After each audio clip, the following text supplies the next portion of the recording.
পৃথিবীতে যত বিখ্যাত অলি রয়েছেন তাদের মধ্যে অন্যতম একজন হলেন আব্দুল কাদের জিলানী রহমতুল্লাহি আলাইহি, যাকে বলা হয় অলিদের শিরোমণি।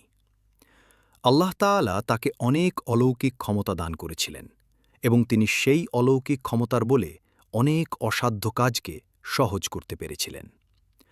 আজ আমরা জানব একটি সিংহ কিভাবে আব্দুল কাদের জিলানী রহমতুল্লাহি আলাইহির সামনে সিজদায় লুটিয়ে পড়েছিল এবং তাকে সিজদা দিয়েছিল। কি এমন কারণে এমনটা ঘটেছিল আর সিংহটির শেষ পরিণতি কি হয়েছিল তা জানতে হলে পুরো ভিডিওটি শেষ পর্যন্ত দেখার অনুরোধ রইল। একবার আব্দুল কাদের জিলানী রহমতুল্লাহি আলাইহি তার মুরিদদের নিয়ে দীর্ঘ পথ অতিক্রম করে একটি জঙ্গলের ভেতর দিয়ে যাচ্ছিলেন। জঙ্গলের রাস্তা ছিল খুবই অন্ধকার, চারদিকে ছিল ঘন বৃক্ষ আর দূর থেকে ভেসে আসছিল হিংস্র প্রাণীদের ডাক। সব মিলিয়ে পথটি ছিল বেশ ভয়ঙ্কর, কিন্তু এত ভয়ঙ্কর পরিবেশেও তিনি আল্লাহর উপর ভরসা করে মুরিদদের সঙ্গে নিয়ে চলছিলেন। তার অন্তরে এক বিন্দু ভয়ও ছিল না, কারণ আল্লাহর প্রতি তাওয়াক্কুল এবং অন্তরের তাকওয়ার আলো তার প্রতিটি পদক্ষেপকে নিরাপদ করে রেখেছিল। মুরিদরা ছিল বেশ ক্লান্ত। দীর্ঘ যাত্রার পর তারা একটু বিশ্রাম নিতে চাইলেন, তাই এই আব্দুল কাদের জিলানী রহমতুল্লাহি আলাইহের নির্দেশে সবাই জঙ্গলের ধারে এসে বসে পড়ল। চারদিকে ছিল গভীর নীরবতা। তখন মনে হচ্ছিল এই বুঝি কোনো ঘটনা ঘটবে। ঠিক এমন সময় হঠাৎ দূর থেকে একটি অদ্ভুত শব্দ শোনা গেল। শব্দটি ছিল ভয়ঙ্কর, মনে হচ্ছিল কোনো হিংস্র পশুর ডাক। তখন মুরিদদের বুক দুরুদুরু করে কেঁপে উঠল। কেউ মনে মনে সূরা ফাতিহা পড়তে লাগল, কেউ পড়ছিল আয়াতুল কুরসি। তারা বুঝতে পারল একটি বিশাল সিংহ তাদের দিকে এগিয়ে আসছে। অল্প কিছুক্ষণের মধ্যেই সত্যিই দেখা গেল একটি বিশাল আকৃতির সিংহ গাছপালা ভেদ করে সোজা তাদের দিকে ধেয়ে আসছে। সিংহের চোখ দুটি ছিল দাউ দাউ আগুনের মতো লাল, মুখ থেকে ঝরঝর করে লালা ঝরছিল, আর হাঁটার সঙ্গে সঙ্গে মাটি যেন কেঁপে উঠছিল। তার গর্জনে আকাশ বাতাস কেঁপে উঠল। মুরিদরা ভয়ে অস্থির হয়ে পড়ল। কেউ কেউ দৌড়াতে চাইলেও গাউসে পাকের শিষ্টাচারের কারণে নড়তেও পারছিল না। তারা ভাবছিল, এই বুঝি মৃত্যু এসে গেল, আর বোধহয় বাড়ি ফেরা হবে না। কিন্তু আব্দুল কাদের জিলানী রহমতুল্লাহি আলাইহি ছিলেন সম্পূর্ণ স্থির। তার চেহারায় কোনো ভয়ের ছাপ ছিল না। মনে হচ্ছিল তিনি অনেক আগেই জানেন কি ঘটতে যাচ্ছে। সিংহটি আরও কাছে এলো। তার দৃষ্টি সরাসরি গাউসে পাকের দিকে স্থির হয়ে গেল। একসময় সে মাত্র কয়েক গজ দূরে এসে তীব্র গর্জন করে আক্রমণের ভঙ্গিতে দাঁত বের করল এবং ঝাঁপিয়ে পড়ার প্রস্তুতি নিল। এ দৃশ্য দেখে মুরিদরা চোখ বন্ধ করে ফেলল। এরপর যখন সিংহটি ঠিক তাদের ওপর আক্রমণ করতে উদ্যত, ঠিক সেই মুহূর্তে গাউসে পাক তার হাত উঠিয়ে অত্যন্ত দৃঢ় ও গাম্ভীর্যের সঙ্গে বললেন, থামো, আমি আল্লাহর বান্দা কাদের। মাত্র এই একটি বাক্য, কিন্তু এই বাক্যের শক্তি যেন আকাশের ৭ স্তর ভেদ করে পৃথিবীর সমস্ত প্রাণীজগতে হুকুম জারি করল। এই আদেশ শোনা মাত্রই মুহূর্তের মধ্যে সিংহটি থেমে গেল। তার ভয়ঙ্কর গর্জন স্তব্ধ হয়ে গেল। সে স্থির হয়ে দাঁড়িয়ে রইল, যেন তার সমস্ত শক্তি, তেজ ও আগ্রাসন এক মুহূর্তেই বিলীন হয়ে গেল। গাউসে পাকের কণ্ঠে যে নূর, যে ইলাহি জ্যোতি ছিল, তা সরাসরি সিংহের হৃদয়ে আঘাত করল। সিংহ ধীরে ধীরে মাথা নিচু করল। মুরিদরা সবকিছু নিজ চোখে দেখছিল। তাদের কাছে পুরো ঘটনাটি যেন কল্পনার মতো মনে হচ্ছিল। যে হিংস্র জন্তুর সামনে জঙ্গলের কেউ দাঁড়াতে পারে না, সেই সিংহই আস্তে আস্তে শাইখের দিকে এগিয়ে এসে তার পায়ের কাছে মাথা নত করে বসে পড়ল। এরপর একেবারে সিজদার আকৃতিতে লুটিয়ে পড়ল। এই দৃশ্য দেখে মুরিদরা হতবাক হয়ে গেল।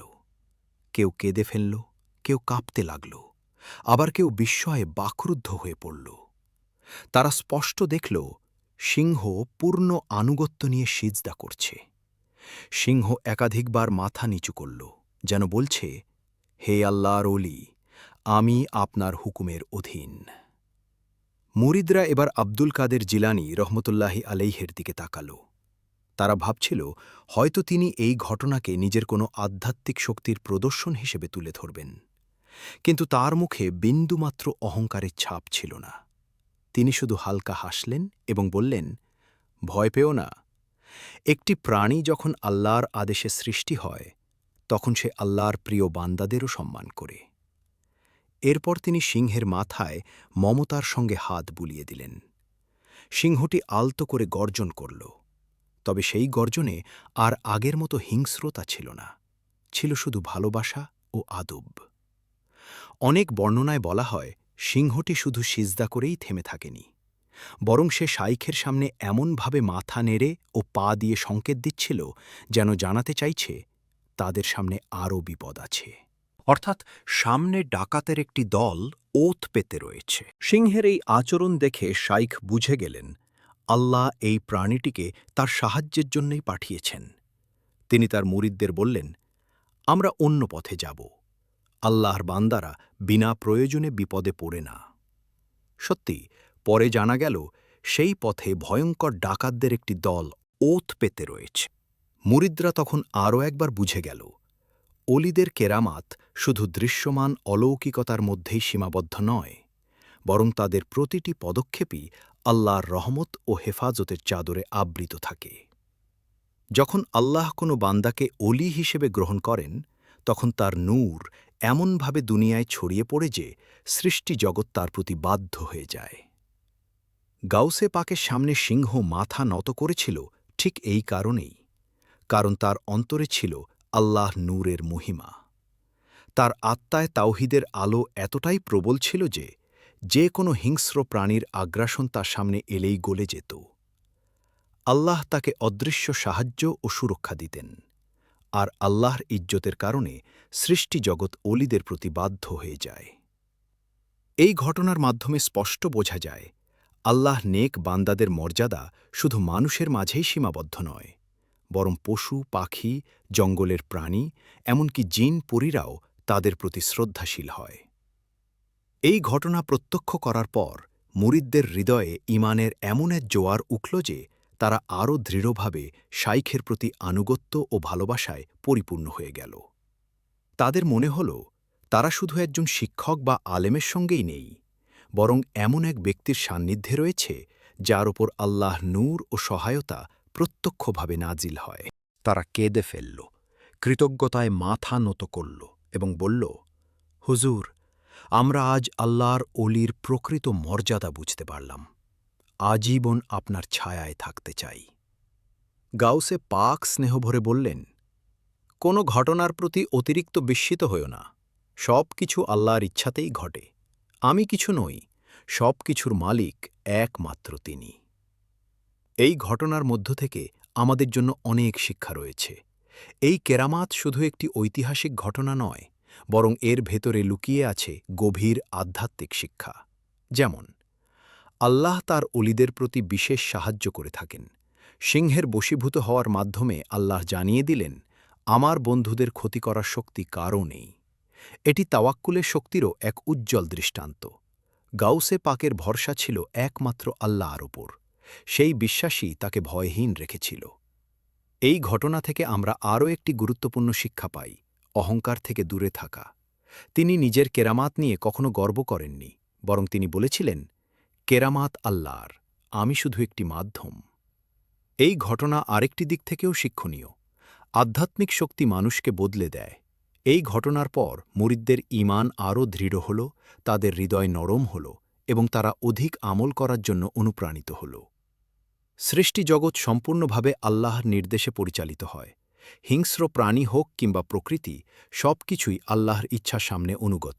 এই ঘটনা শেষ হওয়ার আগ পর্যন্ত সিংহটি চুপচাপ শাইখের সামনে মাথা নত করে বসেছিল, যেন সে পাহারা দিচ্ছিল। যতক্ষণ আল্লাহর বন্ধু এখানে আছেন, ততক্ষণ আমি তাদের কোনো প্রকার ক্ষতি হতে দেব না। অবশেষে শাইখ তার প্রতি দোয়া করলেন, তুমি শান্তিতে যাও, আল্লাহ তোমাকে তোমার কাজে সফল করুক। মুহূর্তেই সিংহটি মাথা নিচু করে ধীরে ধীরে পিছিয়ে গেল। কয়েক পা দূরে গিয়ে একবার পিছনে ফিরে তাকাল, যেন বিদায়ের সালাম জানাল। এরপর সে বনের গভীরে অদৃশ্য হয়ে গেল। মুরিদরা তখনও বিস্ময়ে সেই পথের দিকে তাকিয়ে রইল। আব্দুল কাদের জিলানী রহমতুল্লাহি আলাইহের এই কেরামাত আজও মানুষের হৃদয়ে আলো ছড়ায়। এই ঘটনাটি শুধু সেই সময়ের মানুষের জন্য নয়, বরং আজও লক্ষ কোটি মুসলমানের হৃদয়ে ঈমানের আলো জ্বালিয়ে দেয়। যখন কেউ গাউসে আজমের নাম নেয়, যখন কেউ তার দরবারে দোয়া করে, তখন এই কেরামাত মানুষের অন্তরে তাওয়াক্কুল, ঈমান এবং আল্লাহর প্রতি দৃঢ় বিশ্বাস সৃষ্টি করে। সিংহের এই সিজদাকে প্রতীকী দৃষ্টিতেও দেখা যায়। সৃষ্টি জগতের প্রতিটি অণুকণা আল্লাহর অলিদের প্রতি সম্মান প্রদর্শন করে, কারণ তারা আল্লাহর নূরের বার্তাবাহক। আব্দুল কাদের জিলানী রহমতুল্লাহি আলাইহের সামনে সিংহের সিজদায় লুটিয়ে পড়ার এই ঘটনা আমাদের শিক্ষা দেয়। আল্লাহ যাকে ভালোবাসেন তাকে সৃষ্টি জগতও ভালোবাসতে বাধ্য হয়। তাওয়াক্কুল মানুষের ঈমান বাড়িয়ে তোলে এবং তাকে সাহসী করে তোলে। অলিদের মর্যাদা শুধু মানুষের মাঝে নয়, বরং সমগ্র জগতে প্রতিষ্ঠিত।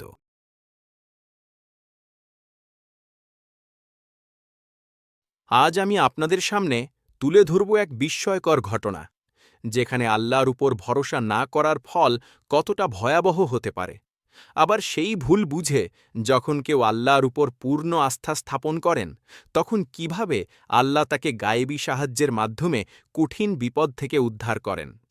এই ঘটনা একজন সৎ ব্যবসায়ীর জীবনের।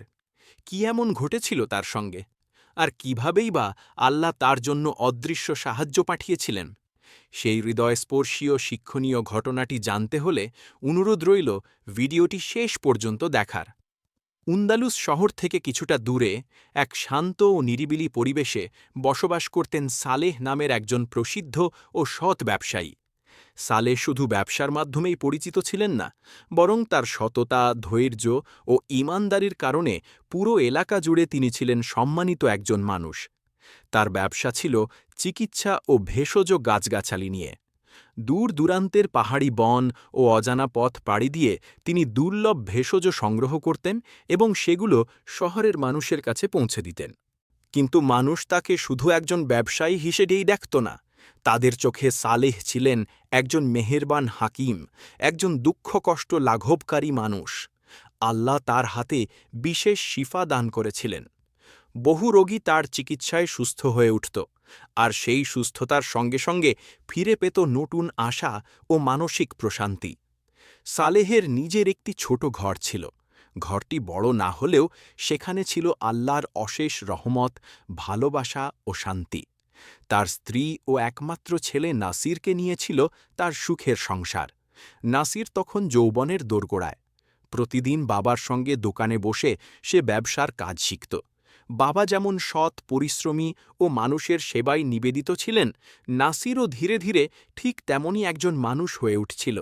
বাবার প্রতিটি কাজ, প্রতিটি সিদ্ধান্ত সে মনোযোগ দিয়ে দেখত এবং নিজের জীবনে তা অনুসরণ করার চেষ্টা করত। প্রতি বছর বাবা ছেলে একবার করে পাহাড়ি বনজঙ্গলে সফরে বের হতেন ভেষজ সংগ্রহের উদ্দেশ্যে। সেই সফর শুধু ব্যবসার জন্যই ছিল না, বরং তা ছিল ধৈর্য, কষ্ট সহ্য করা এবং আল্লাহর উপর ভরসা করার এক বাস্তব শিক্ষা।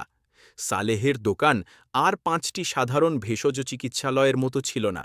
এখানে শুধু ওষুধই পাওয়া যেত না, রোগীরা এখান থেকে পেত সাহস, সান্ত্বনা আর দোয়া। তিনি কখনোই কোনো রোগীর কাছ থেকে বাড়তি অর্থ নিতেন না। সংসার চালানোর জন্য যতটুকু প্রয়োজন ঠিক ততটুকুই গ্রহণ করতেন। এই কারণেই তার দোকান সব সময় মানুষে ভরা থাকত, আর মানুষের হৃদয়ে ছিল সালেহের জন্য গভীর শ্রদ্ধা ও ভালোবাসা। একদিন নাসির তার বাবাকে জিজ্ঞেস করল, বাবা, আপনি তো শহরের সবচেয়ে নামকরা হাকিম, মানুষ আপনাকে অগাধ বিশ্বাস করে, কিন্তু আপনি এত কম টাকা নেন কেন? অন্য হাকিমরা তো অনেক বেশি পারিশ্রমিক নেয়।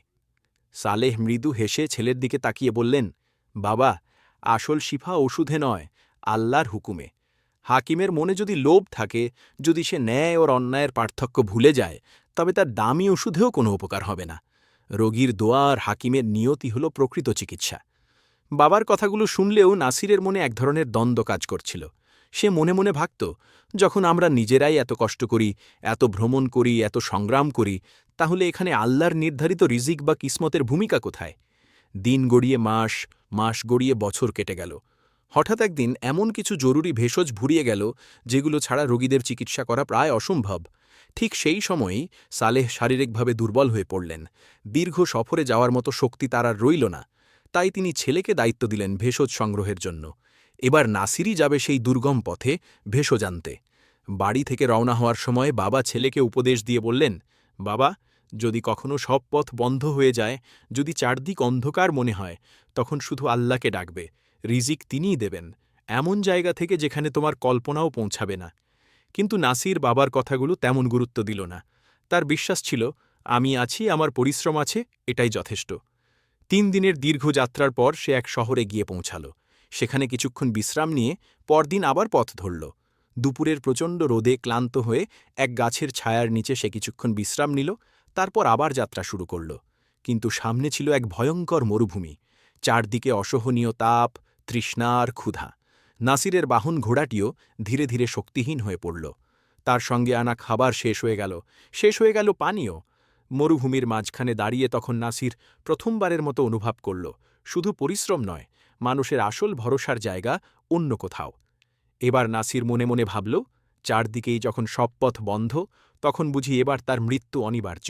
তাকে বাঁচানোর মতো কেউ নেই। নিশ্চিত মৃত্যু ভয়ে সে প্রায় হাল ছেড়ে দিল। মনে হল, এই মরুভূমি হয়তো আমার শেষ ঠিকানা। ঠিক এই চরম হতাশার মুহূর্তেই তার বাবার কথাগুলো হঠাৎ করে মনে পড়ে গেল। তার সঙ্গে থাকা ব্যাগে তখন সামান্য একটু পানি অবশিষ্ট ছিল। নাসির দ্বিধায় পড়ে গেল। এই পানি সে পান করবে নাকি অজু করবে? কিছুক্ষণ চিন্তা করে সে নিজের মনকে শক্ত করল এবং বলল, জীবন ও মৃত্যুর মালিক তো আল্লাহই। অজুই করি, রিজিক তিনিই দেবেন। অন্ধকার নেমে আসা মরুভূমির মাঝে দাঁড়িয়ে নাসির অজু করল। তারপর মাগরিবের নামাজ আদায় করল এবং এর সঙ্গে ২ রাকাত নফল নামাজও পড়ল। নামাজ শেষে সে কান্নায় ভেঙে পড়ে আল্লাহর দরবারে আরজি জানাল, হে আল্লাহ, তুমিই আমার রিজিক দাতা। যদি আজ আমার নসিবে খাবার থাকে, তবে এখানেই পৌঁছে দাও। নামাজ শেষ হওয়ার কিছুক্ষণ পরেই দূর থেকে একটি পশু দৌড়ে আসতে দেখা গেল। কাছে আসতেই নাসির বুঝতে পারল, এটি একটি বন্য কুকুর। কুকুরটির মুখে ছিল একটি ছোট থলে। সে এসে থলেটি নাসিরের সামনে রেখে শান্তভাবে শুয়ে পড়ল। নাসির বিস্ময়ে থলেটি খুলে দেখল, ভেতরে ছিল গরম খাবার আর পানি। এই দৃশ্য দেখে সে আর নিজেকে সামলাতে পারল না, কান্নায় ভেঙে পড়ল। স্পষ্টভাবেই বুঝে গেল, এটাই আল্লাহর গায়েবী সাহায্য। আল্লাহই তার জন্য রিজিকের ব্যবস্থা করেছেন এবং এই কুকুরটির মাধ্যমে তা পৌঁছে দিয়েছেন। সে সেজদায় লুটিয়ে পড়ে আল্লাহর শুকরিয়া আদায় করল। তারপর থলের ভেতরে থাকা পানি ও খাবার গ্রহণ করল। পরদিন ভোরে নাসির আবার পথ চলা শুরু করল। আশ্চর্যের বিষয়, আগের রাতে আসা সেই কুকুরটিও তার সামনে সামনে চলছিল। কিছু দূর এগোনোর পর কুকুরটি হঠাৎ রাস্তা ছেড়ে ডান দিকে ঘুরে জোরে জোরে ডাকতে লাগল। নাসির প্রথমে বিষয়টি তেমন গুরুত্ব দিল না, কিন্তু মনে হচ্ছিল কুকুরটি যেন তাকে সাবধান করতে চাইছে, সামনে এগোতে মানা করছে। তবুও সে কুকুরটির ইশারাকে উপেক্ষা করে সোজা সামনে এগিয়ে গেল। কিছু দূর যেতেই তার চোখের সামনে ভয়ঙ্কর জানোয়ারে ভরা এক ঘন জঙ্গল ভেসে উঠল। তখন নাসির বুঝতে পারল, সে বড় বিপদের দিকে এগিয়ে যাচ্ছিল। ভয়ে সে দ্রুত ফিরে এলো এবং এবার কুকুরটির দেখানো পথেই চলতে শুরু করল। অল্প দূর এগোতেই দেখা গেল একটি ছোট ঘর। নাসির ঘরের দরজায় ধীরে ধীরে কড়া নাড়ল। কিছুক্ষণ পর দরজা খুলে দিলেন এক বৃদ্ধা নারী। নাসির বিনীতভাবে তার কাছে একটু পানি চাইল। বৃদ্ধা তাকে পানি পান করাল। পানি খেয়ে কিছুটা স্বস্তি ফিরে এলে কথার ফাঁকে ফাঁকেই নাসির নিজের পরিচয় দিল। নাসিরের সব কথা মনোযোগ দিয়ে শোনার পর বৃদ্ধা নারী শান্ত কণ্ঠে বললেন, বাবা, গতরাতে আমি আমার স্বামীর জন্য খাবার রান্না করেছিলাম। সেই খাবার থেকে কিছু অংশ আলাদা করে সাদকা হিসেবে রেখে দিয়েছিলাম যদি কোনো মুসাফির আসে। কিন্তু রাতের বেলায় হঠাৎ একটি কুকুর এসে সেই থলেটা মুখে নিয়ে পালিয়ে যায়। আমি অনেক দূর পর্যন্ত দৌড়েছিলাম, কিন্তু আর খুঁজে পাইনি। সেই খাবার যদি থাকত, তাহলে তোমাকেই খাওয়াতাম। তিনি একটু থেমে আবার বললেন, তোমার কথা শুনে বুঝলাম তুমিও তো একজন মুসাফির। কিন্তু বৃদ্ধা তখনও জানতেন না আল্লাহ তাআলা তার মনে সেই নিয়ত কবুল করে নিয়েছেন, আর সেই কুকুরটির মাধ্যমেই সেই সদকার খাবার ঠিক জায়গায় পৌঁছে দিয়েছেন। বৃদ্ধার কথা শুনে নাসির সম্পূর্ণ হতবাক হয়ে গেল। সে তখন স্পষ্টভাবে বুঝতে পারল গতরাতে যে খাবার সে পেয়েছিল সেটি আসলে এই বৃদ্ধার সদকার খাবারই ছিল। নাসির তখন সব ঘটনা খুলে বলল। সব শুনে বৃদ্ধা কোমল কণ্ঠে বললেন, বাবা, রিজিক আল্লাহই দেন, তবে সেই রিজিক পেতে হলে মানুষের চেষ্টা করাও জরুরি। তুমি যদি এতটা পথ পাড়ি দিয়ে এখানে না আসতে, তাহলে এই খাবার কখনোই তোমার কাছে পৌঁছত না। এই কথাগুলো নাসিরের হৃদয়কে একেবারে নরম করে দিল। বাবার উপদেশগুলো আবার তার মনে ভেসে উঠল। সে নিজের ভুল বুঝতে পেরে কান্নায় ভেঙে পড়ল। প্রয়োজনীয় ভেষজ সংগ্রহ করার পর নাসির অবশেষে বাড়ির পথে রওনা হল। বাড়ি ফিরে সে প্রথমেই তার বাবাকে জড়িয়ে ধরল। কিছুক্ষণ নীরবে বাবার বুকে মাথা রেখে দাঁড়িয়ে থাকল। এরপর মরুভূমি থেকে শুরু করে গায়েবী সাহায্য পাওয়া পর্যন্ত তার সঙ্গে ঘটে যাওয়া প্রতিটি ঘটনা বিস্তারিতভাবে বাবাকে খুলে বলল। সব কথা শোনার পর সালেহ গভীর কণ্ঠে বললেন, বাবা, তুমি মুসলমান ছিলে ঠিকই, কিন্তু আল্লাহর ওপর তোমার ভরসা দুর্বল ছিল। তুমি ভাবতে সব কিছুই কেবল পরিশ্রমের ফল। তারপর তিনি বললেন, শোনো বাবা, গতরাতে তোমার মা খারাপ স্বপ্ন দেখে ঘুম থেকে উঠে নামাজ পড়েছিলেন। নামাজ শেষে তিনি কিছু খাবার সদকা হিসেবে আলাদা করেছিলেন, যেন আল্লাহ তোমাকে বিপদ থেকে রক্ষা করেন। সেই সদকার খাবারই আল্লাহ মরুভূমির মাঝে তোমার কাছে পৌঁছে দিয়েছেন। সালেহ আরও বললেন, বাবা, আল্লাহর কাছে আমাদের শহরে রিজিক দেওয়া আর তুমি যে স্থানে গতকাল ছিলে সেখানে রিজিক পৌঁছে দেওয়া দুটোই সমান। মানুষের রিজিক ঠিক তখনই তার কাছে পৌঁছায় যখন তার নিয়ত সঠিক হয় এবং আল্লাহর ওপর তার ভরসা মজবুত হয়। এই ঘটনার পর নাসির নিজের ভুল স্পষ্টভাবে বুঝতে পারল। সে গভীর অনুশোচনায় আল্লাহর কাছে তওবা করল এবং মনে মনে দৃঢ় প্রতিজ্ঞা করল, জীবনের প্রতিটি ক্ষেত্রে সে সবসময় আল্লাহর ওপরই ভরসা রাখবে। সে বুঝে গেল শুধু নিজের শক্তি, বুদ্ধি বা পরিশ্রমের উপর নির্ভর করাই যথেষ্ট নয়। প্রকৃত ভরসার জায়গা একমাত্র আল্লাহ। আজকের গল্পের মূল শিক্ষা: রিজিক আল্লাহই দেন, তবে চেষ্টা করা মানুষের দায়িত্ব। মানুষের নিয়ত সঠিক হলে এবং ভরসা আল্লাহর উপর হলে তিনি অদৃশ্য পথও খুলে দেন। লোভ, অহংকার এবং নিজের শক্তির ওপর অতিরিক্ত নির্ভরতা মানুষকে বিপদের দিকে ঠেলে দেয়। সাদকা কখনোই বৃথা যায় না, বরং অদৃশ্যভাবে তা মানুষের জন্যে রহমত হয়ে ফিরে আসে। মানুষের পরিশ্রম মানুষকে সফলতার শিখরে পৌঁছে দিতে পারে, কথা সত্য, কিন্তু সৃষ্টিকর্তার উপর ভরসা ছাড়া শুধুমাত্র পরিশ্রমই কখনো পূর্ণ সফলতা এনে দিতে পারে না। আল্লাহর ওপর বিশ্বাস, তার ওপর ভরসা এবং মানুষের আন্তরিক চেষ্টা, এই তিনটির সমন্বয়েই মানুষ প্রকৃত সফলতা অর্জন করে। সুতরাং আমাদের উচিত আল্লাহর উপর তাওয়াক্কুল করা, তার উপর পূর্ণ ভরসা রাখা, আর সেই সঙ্গে নিজের দায়িত্ব ও চেষ্টা অব্যাহত রাখা। তবেই আমরা দুনিয়া ও আখিরাতে প্রকৃত সফলতা লাভ করতে পারব।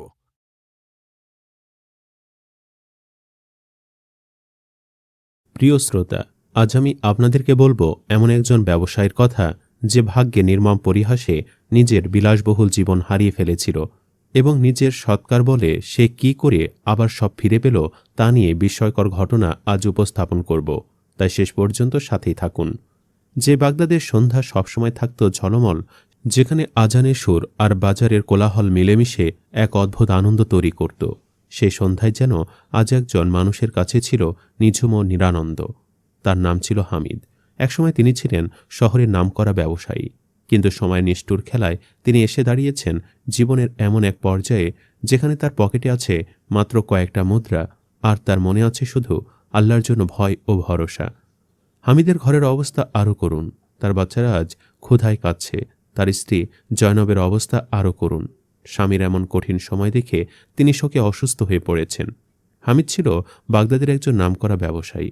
সে সারা জীবন হালাল উপার্জন করেছে, সে কারো হক কখনো নষ্ট করেনি। কিন্তু কয়েক মাস ধরে যেন তার ব্যবসার ওপর যেন অশুভ এক ছায়া নেমে এসেছে। সমুদ্র পথে আসা তার সব মাল এক ঝড়ে ডুবে গেছে। ঋণের বোঝা সইতে না পেরে ঋণ পরিশোধ করার জন্য তাকে তার রাজকীয় প্রাসাদটিকেও বন্ধক রাখতে হয়েছে।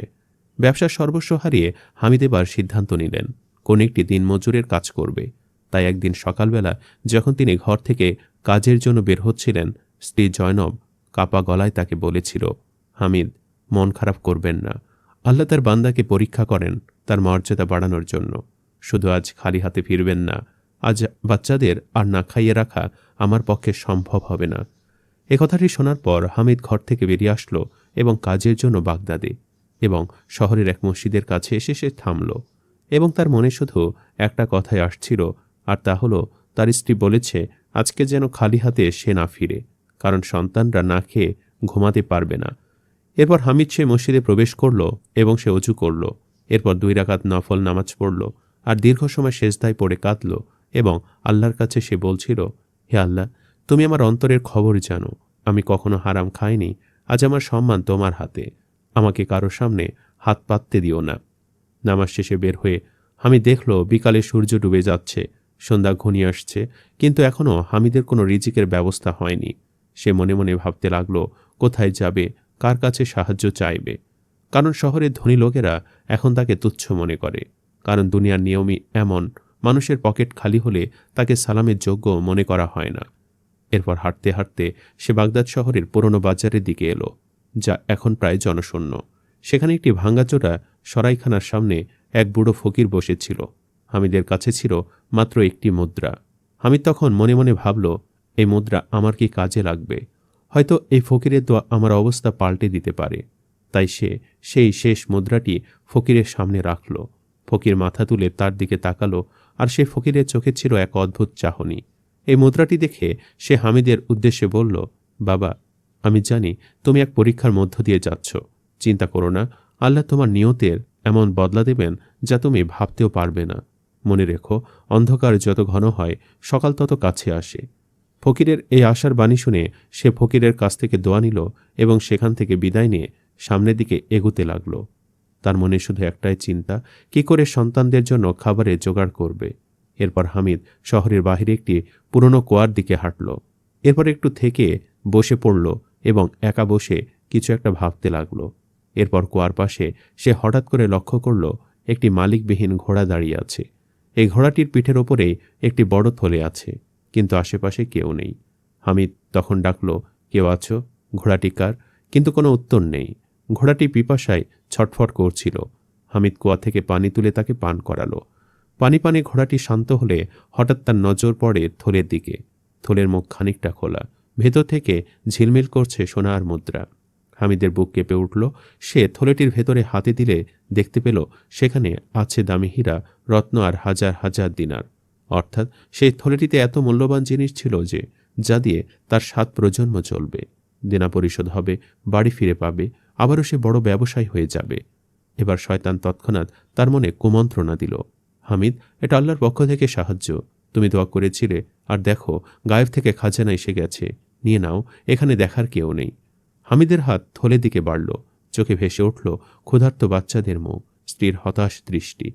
এরপর সে ভাবল, আমি যদি এখন এই থলের সমস্ত মূল্যবান সম্পদ আমার জন্য নিয়ে যাই, তাহলে আমার সব সমস্যা এখানে শেষ হয়ে যাবে। ঠিক তখনই তার কানে ভেসে উঠল বাবার মৃত্যুসজ্জার সেই উপদেশ, বাবা, ক্ষুধা সহ্য করে নিও, কিন্তু হারামের এক কণাও মুখে দেবে না। হারাম দেহকে শান্তি দান করলেও তা মানুষের রুহকে হত্যা করে। হামিদ বাবার এই কথা মনে করে কেঁপে উঠল। একদিকে এখন তার সামনে আছে অনেক ধন সম্পদ, অন্যদিকে ছিল তার ঈমান। অবশেষে সে সেই থলে থেকে হাত সরে নিল আর বলল, এটা আমার নয়, এটা আমানত। এর মালিককে আমি খুঁজব এবং তাকে আমি ফেরত দেব। কিন্তু এবার মালিককে সে খুঁজবে কিভাবে? তার চারিদিকে কেউ নেই। এরপর হামিদ সিদ্ধান্ত নিল, যতক্ষণ না মালিক আসে ততক্ষণ সে এই ঘোড়ার কাছে অপেক্ষা করবে। রাত নেমে এলো, ঠান্ডা বাতাস বইতে লাগলো। হামিদ কুয়োর ধারে বসে ঘোড়ার লাগাম ধরে রইল। খিদেতে তার শরীর কাঁপছিল, কিন্তু তার মন শান্ত, কারণ সে আল্লাহকে নাখোশ করেনি। এরপর রাত গভীর হতে দূর থেকে শোনা গেল ঘোড়ার টপাটপ শব্দ। আগুনের মশাল হাতে কয়েকজন আরোহী এগিয়ে আসছে। তারা অত্যন্ত উদ্বিগ্ন ছিল। একজন শাহী পোশাকধারী লোক সেই ঘোড়াটি দেখে চিৎকার করে উঠল। সে সেই ঘোড়াটির কাছে এগিয়ে আসলো এবং ছুটে এসে থলের ভিতর হাত দিল, এবং সেই শাহী পোশাকধারী লোক দেখতে পেল একটি দিনারও কম হয়নি। অর্থাৎ যেভাবে এই থলেটি ছিল সেভাবেই আছে। থলে ঠিক দেখে তার চোখ আনন্দে ভরে উঠল। সে শাহী পোশাকধারী লোকটি ছিল পার্শ্ববর্তী দেশের এক উজির, যে খলিফার সাথে দেখা করতে বাগদাদ এসেছে। উজির বলল, এ ঘোড়া কোথায় পেলে? থলে খুলেছিলে? হামিদ সম্মানের সাথে বলল, হুজুর, ঘোড়াটি পিপাসায় কাতরাচ্ছিল। আমি তাকে পানি দিয়েছি, কিন্তু আমি থলে খুললেও আপনার আমানতের খেয়ানত করিনি।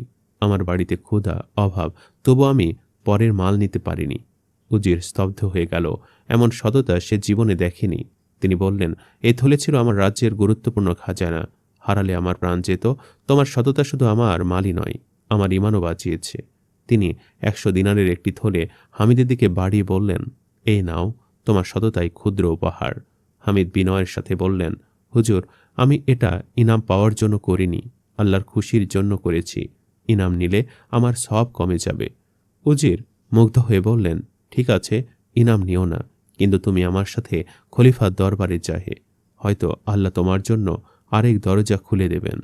হামিদ উজিরের কথা রাজি হয়ে গেল। এরপর সে উজিরের সাথে শাহী প্রাসাদের দিকে চললেন, কিন্তু তার মন পড়েছিল তার ঘরে ক্ষুধার্ত সন্তানদের কাছে। এরপর হামিদ ঘোড়ার মালিক উজিরের সঙ্গে শাহী প্রাসাদের দিকে রওনা দিল। আগে কখনো হামিদ কোনো বাদশার প্রাসাদে যায়নি, তাই বাদশার দরবারের দরজা পেরুতে তার চোখ ধাঁধিয়ে গেল। ঝলমলে আলো, পাহারাদারদের সারি, আর ভেতর জুড়ে রাজকীয় পরিবেশ। উজির সজ্জা খলিফার সামনে গিয়ে সব ঘটনা খুলে বললেন, হুজুর, এ মানুষটির সততা না থাকলে আমার প্রাণ যেত। এর মতো সৎ মানুষ আজ বিরল। খলিফা মনোযোগ দিয়ে সব শুনলেন। তারপর নরম গলায় বললেন, হামিদ, তুমি কি সত্যি গয়না রত্ন ভরা থলে দেখে একটি জিনিসও নাওনি? হামিদ মাথা নিচু করে বলল, হুজুর, আমার ঘরে অনেক অভাব, কিন্তু তবুও আমি আমার রবের হুকুম পালন করার জন্য ব্যস্ত। আমি চাইলে এখান থেকে আমানতের খেয়ানত করতে পারতাম, কিন্তু আমি তা করিনি, কারণ আমি আল্লাহকে ভয় করি এবং তিনি উত্তম পরিকল্পনাকারী। হামিদের এই সততা দেখে খলিফার চোখ জ্বলজ্বল করে উঠল। তিনি সবার সামনে ঘোষণা দিলেন, এমন ইমানদার মানুষ রাষ্ট্রের জন্য বরকত। আজ থেকে হামিদ হবে শাহী বাণিজ্য দপ্তরের প্রধান। তার সমস্ত দেনা আমি পরিশোধ করছি। তার পরিবারের জন্য থাকবে আজীবন রিজিকের ব্যবস্থা। সারা দরবারে ফিসফাস শুরু হলো। কেউ বিশ্বাস করতে পারছিল না যে গতকাল যে মানুষটির ঘরে খাবার ছিল না, আজ সে শাহী দপ্তরের প্রধান হয়ে যাচ্ছে। হামিদের চোখে পানি চলে এলো। সে মাটিতে সিজদায় পড়ে আল্লাহর শুকরিয়া আদায় করল এবং বলল, হে আল্লাহ, তুমি সত্যি সব দেখো এবং নিশ্চয়ই তুমি হলে উত্তম পরিকল্পনাকারী আর রিজিকের মালিক। পরদিন সকালবেলা হামিদ তার ঘরে ফিরলেন রাজকীয় বাহন নিয়ে। দরজা খুলতেই তার বাচ্চারা দৌড়ে এসে তাকে জড়িয়ে ধরল। বাবা, আজ খাবার এনেছ? হামিদ হাসল আর বলল, আজ শুধু খাবার নয়, আজ থেকে আমাদের কোনো অভাবই থাকবে না। হামিদ গতরাতের সমস্ত ঘটনা তার স্ত্রী জয়নবকে বলল। জয়নব কাঁদতে কাঁদতে বলছিল, আমি আপনাকে বলেছিলাম না, আল্লাহ তার বান্দাকে পরীক্ষা করেন মর্যাদা বাড়ানোর জন্য। এবার তাদের সকল দেনা শোধ হলো। তাদের ঘরে ফিরে এলো। ব্যবসাও আবার শুরু হলো। হামিদের পূর্ব জীবন আবারও ফিরে পেল। কিন্তু এরপরেও সে কখনো অহংকার করেনি। সে সর্বদাই আল্লাহর শুকরিয়া আদায় করেছে এবং গরিব দুঃখীদের পাশে থেকেছে।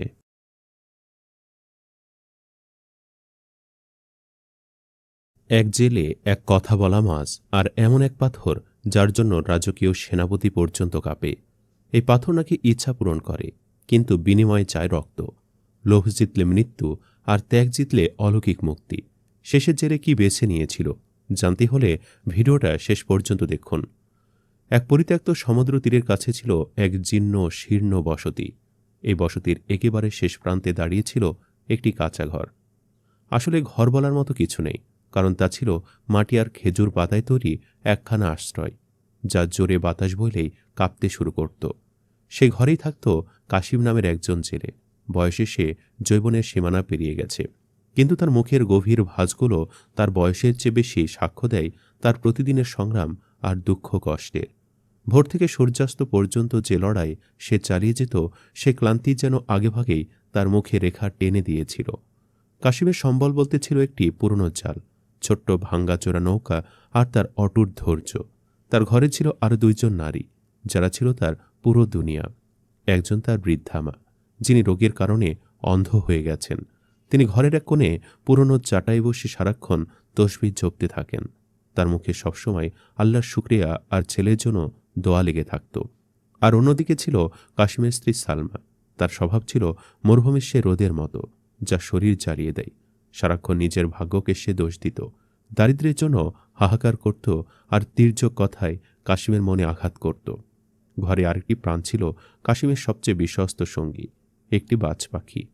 একদিন পাহাড়ি পাথরের ফাঁকে সে পাখিটাকে আহত অবস্থায় পেয়েছিল। কাশিম নিজ হাতে তার চিকিৎসা করেছিল, পাখিটাকে বড় করেছিল। শেষ বাস পাখিটার নাম ছিল শাহবাজ।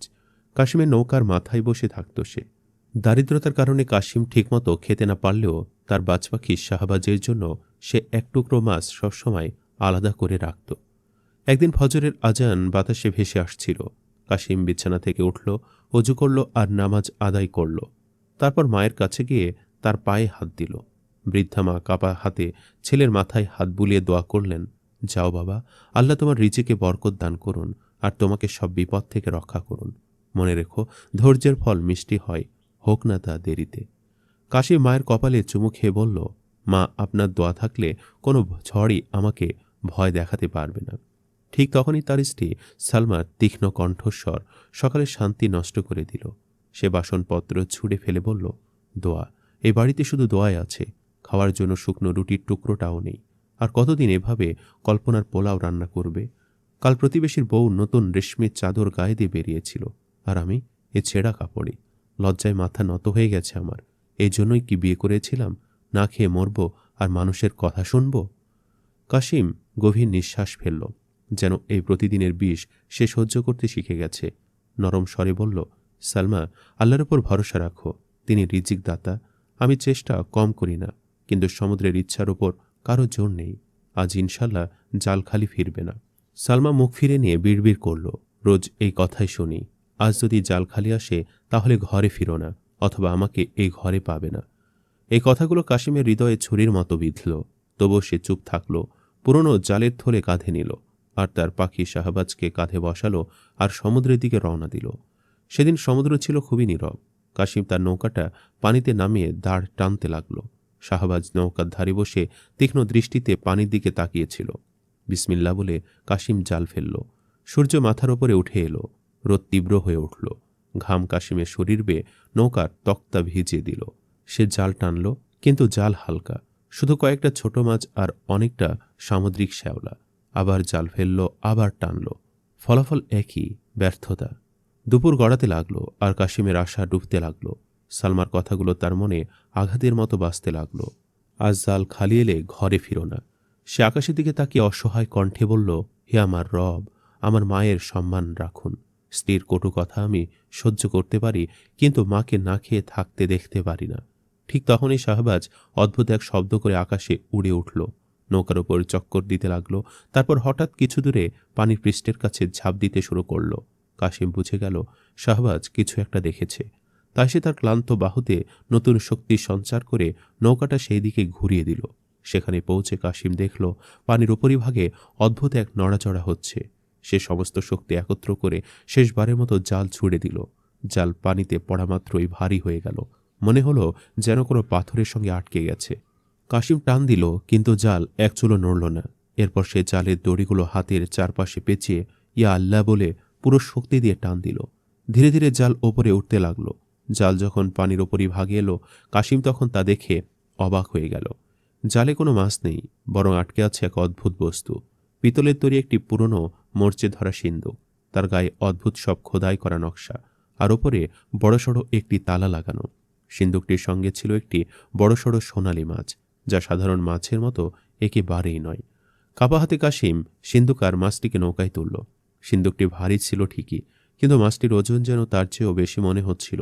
শাহবাজ উড়ে এসে সিন্দুকের ওপর বসে ঠোঁট দিয়ে ঠুকঠুক করতে লাগল। কাশিম কপালের ঘাম মুছল। সে হতবাক, এই সিন্দুক এখানে এলো কিভাবে? আর এমন মাছ সে জীবনে কখনো দেখেনি। তার মনে হলো হয়তো এই সিন্দুকে কোনো গুপ্তধন আছে। যদি তাই হয়, তবে তার আর তার পরিবারের ভাগ্য বদলে যাবে।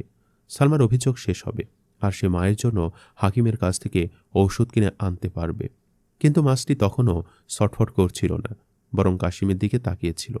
তার মুখ খুলে বন্ধ হচ্ছিল, যেন কিছু বলতে চাইছে। এক মুহূর্তের জন্য কাশিমের মনে হলো মাছটি মানুষের মতো শব্দ করেছে। সে মাথা ঝাঁকিয়ে নিজেকে বলল, রোদের কারণে মাথা খারাপ হয়ে গেছে। ততক্ষণে সন্ধ্যা নেমে আসছিল, তাকে ফিরতেই হতো। সে সিন্দুক আর মাছটিকে এক পুরনো চটের বস্তা দিয়ে ঢেকে নৌকাটা তীরের দিকে ঘুরিয়ে দিল। যখন সে তীরে এসে পৌঁছালো, তখন অনেক রাত হয়ে গিয়েছিল, আর পুরো বস্তি নিস্তব্ধ ছিল। ভারী সিন্দুক আর মাছ নিয়ে কোনো মতে সে বাড়িতে পৌঁছালো। দরজা খুলতেই সালমার সামনে এসে দাঁড়ালো।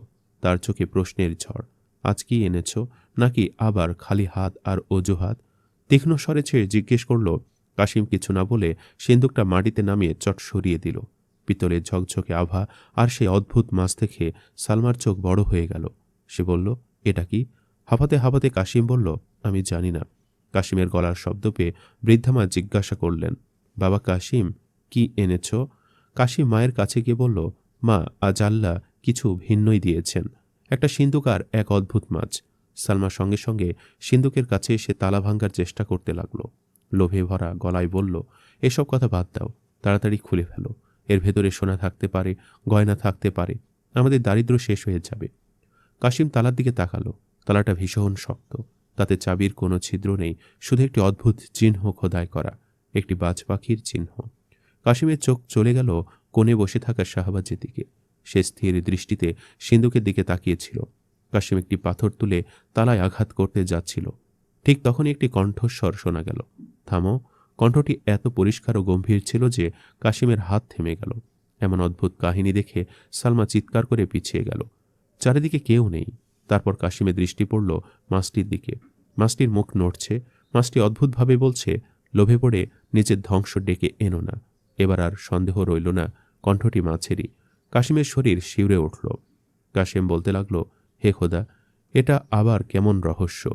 কাশিমের মা বলতে লাগলো, বাবা, এই মুহূর্তে এই জিনিসটাকে ঘর থেকে বের করে দাও। কিন্তু সালমার লোভ তার ভয়ের চেয়েও বড় হয়ে উঠল। সে চেঁচিয়ে উঠল আর বলল, এটাই আমাদের ভাগ্য। মাছ কথা বললে বলুক, আমরা একে বাজারে দেখাবো। এমন অদ্ভুত কথা বলা মাছ দেখতে লোকেরা দিনার উজাড় করে দেবে। আর এই সিন্দুক, আমি এটা খুলেই ছাড়ব। কাশিম দ্বিধায় পড়ে গেল। একদিকে মায়ের ভয় আর মাছের সতর্কবার্তা, অন্যদিকে সালমার জেদার দারিদ্র থেকে মুক্তির স্বপ্ন। সে মাছের দিকে তাকিয়ে জিজ্ঞেস করল, তুই কে, আর এই সিন্দুকের ভেতরে কি আছে? মাছটি তার সোনালি চোখে তাকিয়ে বলল, আমি সমুদ্রের গোপন রহস্যের রক্ষক। এই সিন্দুকে এমন কিছু আছে যা তোমার ভাগ্য বদলাতে পারে, কিন্তু এটি তোমার নিয়তের পরীক্ষাও নেবে। যদি নির্মল মন নিয়ে এটি খোলো তবে কল্যাণ পাবে, আর যদি লোভ ঢুকে পড়ে তবে এই ঘর ধ্বংস হয়ে যাবে। মনে রেখো, যা পেয়েছ তার জন্য কৃতজ্ঞ হও, নইলে যা আছে তাও হারাবে। সালমা ঘৃণা ভরে বলল, এসব বাজে কথা বন্ধ করো। কাশিম, ভেঙে দাও তালাটা। আমি বলছি। কাশিম এক মুহূর্ত চিন্তা করল। তার মা জোরে জোরে তসবি পড়তে লাগলেন। শাহবাজ ডানা ঝাপটিয়ে এক তীক্ষ্ণ চিৎকার করল। এরপর কাশিম একটা পাথর তুলে সমস্ত শক্তি দিয়ে তালা আঘাত করল। এতে ভেতর থেকে একটি স্ফুলিঙ্গ বেরিয়ে এলো। জোরালো শব্দে তালা ভেঙে গেল। সিন্দুকের ঢাকনা ধীরে ধীরে খুলতে লাগলো। ভেতর থেকে তীব্র আলো বেরিয়ে পুরো ঘর আলোকিত করে তুলল।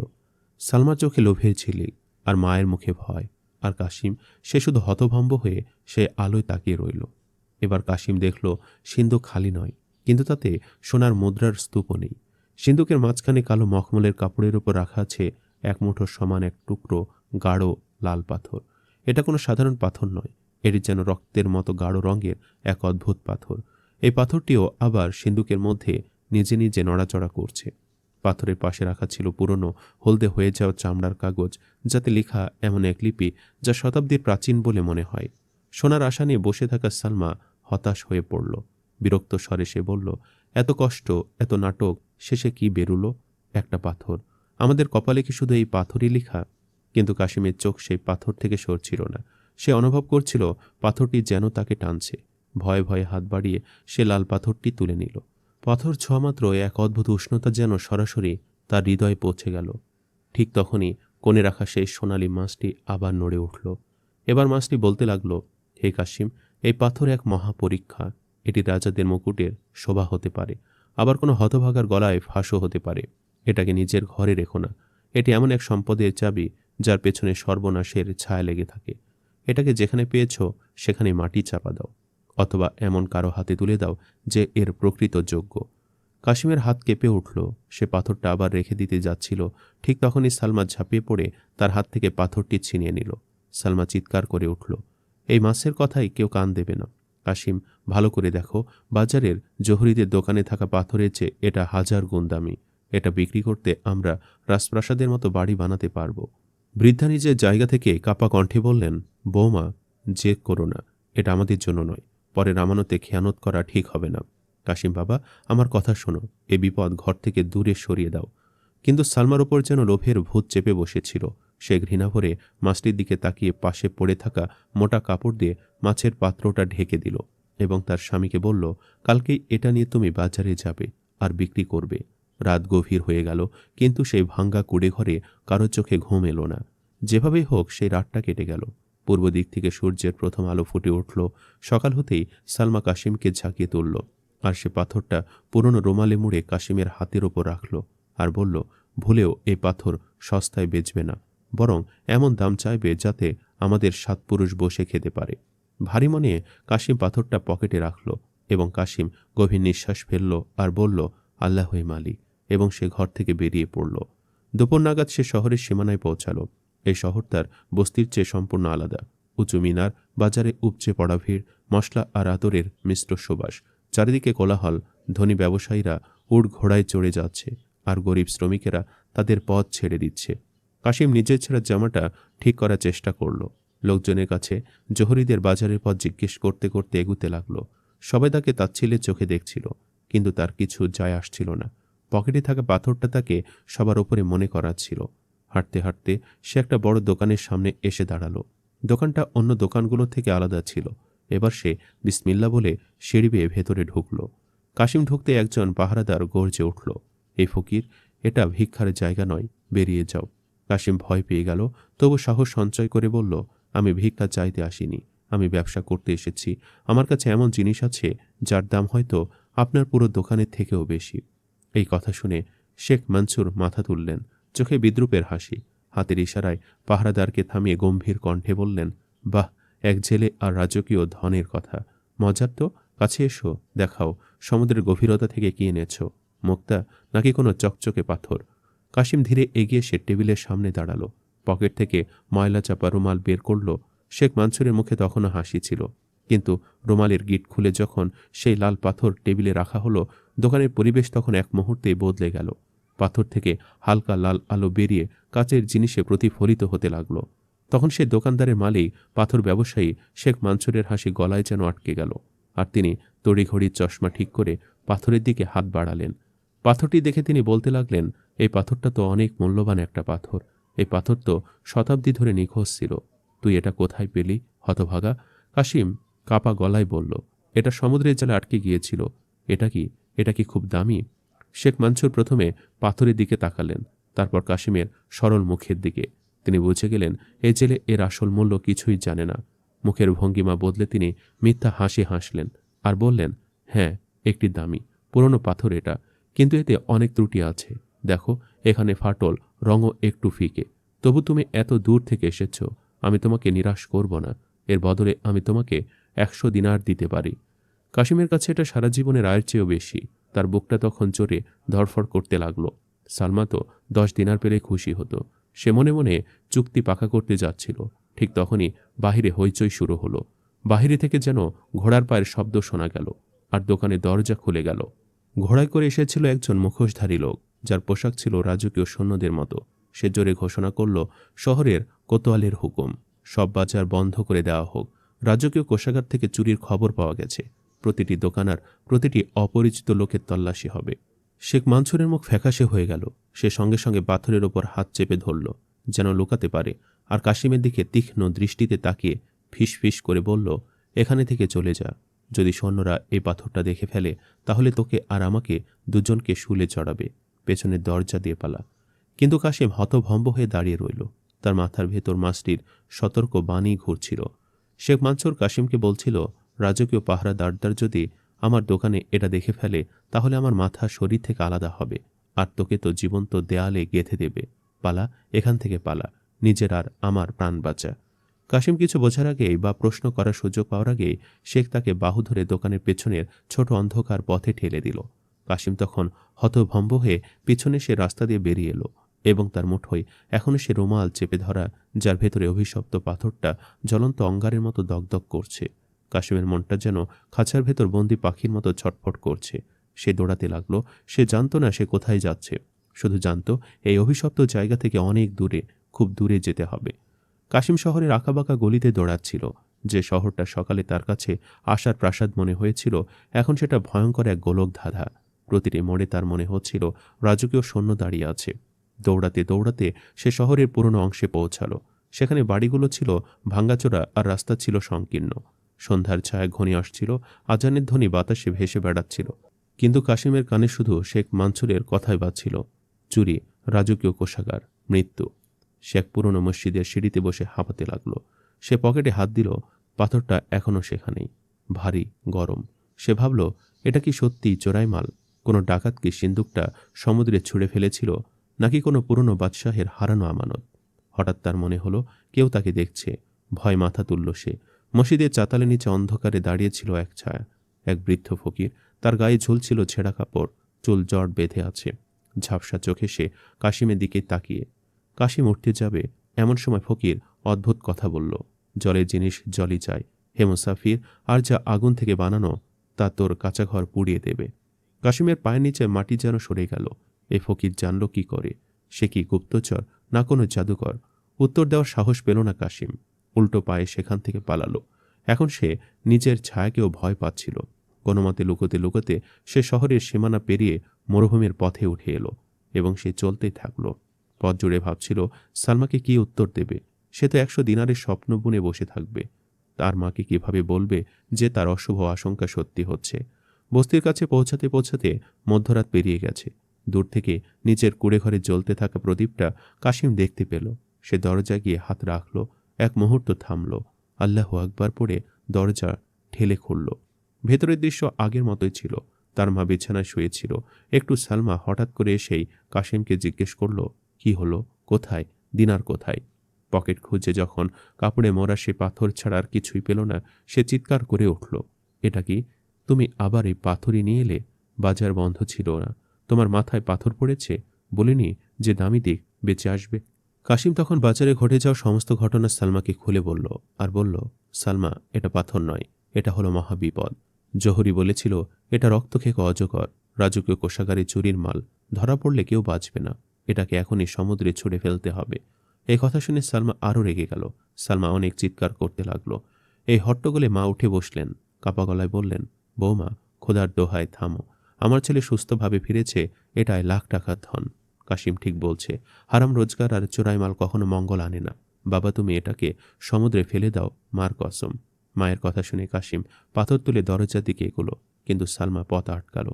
তার হাতে পুরনো সবজির কাটার ছুরি। সে চিৎকার করল আর বলল, এই পাথর ঘর থেকে বের করলে আমি হয় নিজেকে মারব, না হলে তোকে মারব। এই দারিদ্র্যের চেয়ে মৃত্যু ভালো। ঘরে ভয়ঙ্কর নীরবতা নেমে এলো। কাশিম স্ত্রীর চোখে এমন উন্মাদনা দেখল যা আগে কখনো দেখেনি। ঠিক তখনই ঘরের কোণ থেকে আওয়াজ এলো, সেই মাছটা রাখা পানির পাত্রের ভেতর থেকে। গমগমে কণ্ঠে সে বলল, মানুষের লোভ সমুদ্রের চেয়েও গভীর। হে নারী, যাকে তুমি সম্পদ ভাবছ তা এক পরীক্ষা। আজ রাতে এই ঘরে এক অতিথি আসবে। যদি তুমি তার আতিথেয়তা করো হয়তো বাঁচবে, কিন্তু যদি লোভে তোমার চোখ ঢেকে রাখে তাহলে সকালে সূর্য তোমাদের মধ্যে কেউই দেখবে না। ভয় আর রাগে সালমা ছুরি ছুঁড়ে মারল মাছের দিকে। ছুরিটা পাত্রের ধারে লেগে পড়ে গেল। মাছের কথা শুনে কাশিম খুব চিন্তায় পড়ে গেল। একদিকে এই ভয়ঙ্কর বিপদ, অন্যদিকে তার স্ত্রী, আরেকদিকে আবার রাজকীয় বাহিনী, এদিকে আবার মাছের এই ভয়ঙ্কর ধাঁধা। মাছের কথা শেষ হতে না হতেই হঠাৎ কুড়েঘরের বাহিরে নীরবতা চিরে ঘোড়ার টকবক শব্দ শোনা গেল। এরপর দরজার বাহিরে থেকে কেউ যেন একজন বলছিল, দরজা খোলো, খবর পেয়েছি শহর থেকে পালানো অপরাধী এই দিকে এসেছে। কাশিম সালমান দিকে তাকালো এবং মনে মনে ভাবতে লাগলো, বাহিরে কে? রাজকীয় সৈন্য, না মাছ যে অতিথির কথা বলেছিল সেই ব্যক্তি, নাকি অন্য কেউ? কাঁপতে কাঁপতে কাশিম পাথরটা তুলে খাটের নিচে মাটিতে ভরা ছোট গর্তে লুকিয়ে রাখল। তারপর কাপা পায়ে দরজার দিকে এগুলো। তার মনে হচ্ছিল দরজা খুললে কিয়ামত নেমে আসবে। হাত দুটো ঘষে সে শেষবারের মতো সেই জায়গার দিকে তাকালো যেখানে অভিশপ্ত পাথরটা চাপা দেওয়া। তারপর ইয়া রব বলে দরজা খুলল। বাহিরের দৃশ্য কাশিমের জ্ঞান উড়িয়ে দেওয়ার জন্য যথেষ্ট। একজন দুজন নয়, পুরো রাজকীয় অশ্বারোহী বাহিনী দাঁড়িয়ে আছে। সেখানে ছিল রাজকীয় বাহিনীর সেনাপতি গাজী জুবায়ের। তার কঠোরতা আর নিষ্ঠুরতার গল্প পুরো শহরে বিখ্যাত। জুবায়ের তীক্ষ্ণ দৃষ্টিতে কাশিমকে ওপর থেকে নিচ পর্যন্ত দেখল। তারপর তার চোখ কুড়েঘরের অন্ধকার চিরে সালমা আর বৃদ্ধ মায়ের দিকে গেল। বজ্রকণ্ঠে সেনাপতি জুবায়ের কাশিমকে জিজ্ঞেস করল, তুমি কে, আর এত রাত জেগে আছো কেন? শোনোনি, এক চোর শহরের আশেপাশে লুকিয়ে থাকতে পারে? হাত জোড় করে কাশিম বলল, হুজুর, আমি একজন সামান্য জেলে, আমার নাম কাশিম। আমরা গরিব মানুষ, সারাদিন অনেক পরিশ্রম করার পর রাতে যখন ঘুমাতে আসি তখন ঘুম যেন আসতে চায় না। জুবায়ের বলল, আমি তো তোমাদের ঘর তল্লাশি করব। নিশ্চয়ই শুনেছ একটা মূল্যবান পাথর হারিয়ে গিয়েছে। তোমাদের বলে রাখি, এটা কোনো যেমন তেমন মূল্যবান পাথর না। এটা এমন এক মূল্যবান পাথর যেটাদের মধ্যে জিনেদের ছোঁয়া আছে, অর্থাৎ এটা দিয়ে জিন নিয়ন্ত্রণ করা যায়। তার আগে আমাকে একটু পানি খাওয়াও। তখন কাশিমের মনে হলো মাছ হয়তো এই অতিথির কথাই বলছে। একে যদি সঠিকভাবে আপ্যায়ন করা যায় তাহলে মনে হয়তো তারা বেঁচে যাবে। এরপর পানি খাওয়ার পর হঠাৎ করে জুবায়ের তার পায়ের বুট দিয়ে মাটিতে আঘাত করল এবং সাথে সাথেই সেই পাথরটি রুমালের ভেতর থেকে দেখতে পেল। পাথরটি আলো দেখে সে বলতে লাগলো, ইয়া আল্লাহ, এই তো সেই পাথর। যখন পাথরটি ধরতে গেলেই সেটি গড়াতে গড়াতে কাশিম স্ত্রীর পায়ের কাছে গেল। তখন তার লোভ আবারও জেগে উঠল এবং সে বলতে লাগলো, আমি এই পাথর কাউকে দেব না, এই পাথর শুধু আমার। ঠিক তখনই পাত্রের ভেতর থাকা মাছটি এমন এক শব্দ করল যা কোনো প্রাণীর নয়, বরং ঝড়ের গর্জনের মতো ছিল। সে বলল, খামোশ। জুবায়ের, তার সৈন্যরা, কাশিম আর সালমা সবাই যেন পাথর হয়ে গেল। মাছটির জল থেকে ওপরে উঠল, তার দেহ বড় হতে লাগলো আর সোনালি রং আগুনের মতো লাল হয়ে উঠল। তখন মাছটি বলল, খুনের বদলা খুন চাই। তোমরা সবাই এই পাথরের জন্য লড়াই করছো, কিন্তু তোমরা জানো না এই পাথর নিজের মালিককে ডাকছে, আর তার মালিক কোনো মানুষ নয়। মাছটি কাশিমকে ডাকলো আর বলল, এখন সিদ্ধান্ত তোমার হাতে। হয় ওই সেনাপতিকে পাথরটা দিয়ে দাও আর নিজের প্রাণ বাঁচাও, নতবা এই পাথর নিয়ে সমুদ্রে ঝাঁপ দাও। তৃতীয় কোনো পথ নেই।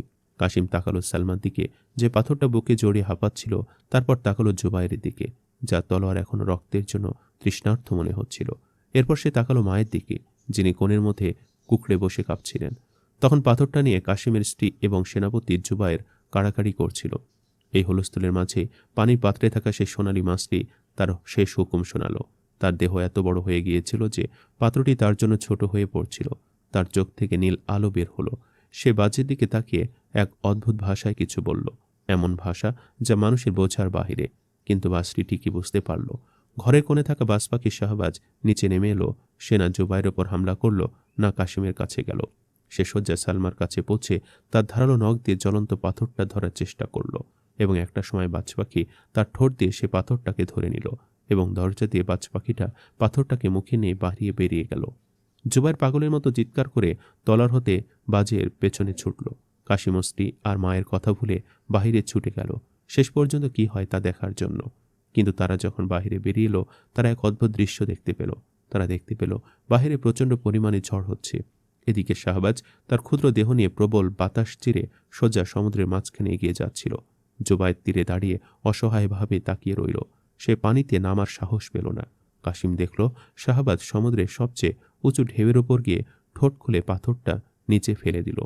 পাথরটি পানির ওপর পড়তে বিকট বিস্ফোরণ হলো। সমুদ্রের ভেতর থেকে লাল আলো ফেটে বেরিয়ে পুরো জলরাশি রক্তের মতো লাল হয়ে গেল। ঢেউগুলো এমন ভয়ঙ্কর শব্দ করল যেন হাজার হাজার জিন একসঙ্গে কাঁদছে। তারপর হঠাৎ সব শান্ত হয়ে গেল। বাতাস থেমে গেল, ঢেউ স্তব্ধ হলো, আকাশ পরিষ্কার হয়ে গেল। যে পাথরটা ছিল পৃথিবীর ফিতনার মূল, তা আবার নিজের আসল জায়গা সমুদ্রের গভীরে ফিরে গেল। জুবায়ের হাঁটু গেড়ে বালির ওপর পড়ে গেল। সে বুঝে গিয়েছিল সে মৃত্যুকে ছুঁয়ে ফিরে এসেছে। এ বিষয়টা মানুষের শক্তির বাহিরে। একটিও কথা না বলে সে ঘোড়ায় চড়ে সৈন্যদের নিয়ে শহরের দিকে ছুটে গেল। ভয়ে একবারও পেছনে তাকালো না, যদি সেই অশুভ শক্তি তাকে তাড়া করে। কাশিম ধরে ঘরের ভেতর এলো। সালমা মাটিতে পড়ে ফুপিয়ে কাঁদছিল, আর সেই পাত্রটি খালি। মাছটি উধাও হয়ে গেছে। সম্ভবত ঝড়ের সঙ্গে সে নিজের ঠিকানায় ফিরে গিয়েছিল। সে রাতে ভাঙ্গা ঝুপড়িতে কেউ খাবার পেল না, কিন্তু সবার মনে সেদিন ছিল এক অদ্ভুত শান্তি। প্রাণ বেঁচে গেছে, আর সবচেয়ে বড় কথা, অভিশপ্ত লোভ তাদের ঘর ছেড়ে গেছে। পরদিন সকালে কাশিম উঠে দেখল আবহাওয়া চমৎকার, কিন্তু তার মনটা ভীষণ খারাপ ছিল তার সেই বাজ পাখিটার জন্য। তার বাজ শাহবাজ ফেরেনি। সে ভাবল হয়তো পাথরের তাপে সে মারা গেছে। দুঃখ ভরা মন নিয়ে সে মাছ ধরার জন্য প্রতিদিনকার মতো সমুদ্রের সে তীরে গেল, যেখানে তার নৌকা বাঁধা ছিল। সেখানে পৌঁছে তার চোখ ভিজে উঠল। নৌকার জায়গায় ঢেউ এনে ফেলে রেখেছে অসংখ্য ঝিনুক আর দামি মুক্তা, আর নৌকার মাথাতেই বসে আছে তার প্রিয় বাজ পাখি শাহবাজ। কাশিম বাসটাকে বুকে জড়িয়ে আকাশের দিকে তাকিয়ে আল্লাহর শুকরিয়া আদায় করল। মুক্তাগুলো বিক্রি করে কাশিম ঘর মেরামত করল, মায়ের চিকিৎসা করালো, আর নতুন মজবুত নৌকা কিনল। এখন সালমা ও তার অভিযোগ করা ছেড়ে দিয়েছিল। যা পেত তাতেই খুশি থাকত। সে বুঝে গিয়েছিল আসল সম্পদ কোনো সিন্ধুকে বন্দি পাথর নয়, বরং মনের শান্তি আর আপনজনের সঙ্গ। তারা ধনী না হলেও আর অভাবীও ছিল না। কাশিম প্রতিদিন সমুদ্রে জাল ফেলত, যতটা পেত তাতে আলহামদুলিল্লাহ বলত। সেই দিন সমুদ্র শুধু তাদের পরীক্ষা নেয়নি, বরং সাধারণ জীবনযাপনের পদ্ধতিও শিখিয়ে দিয়েছিল।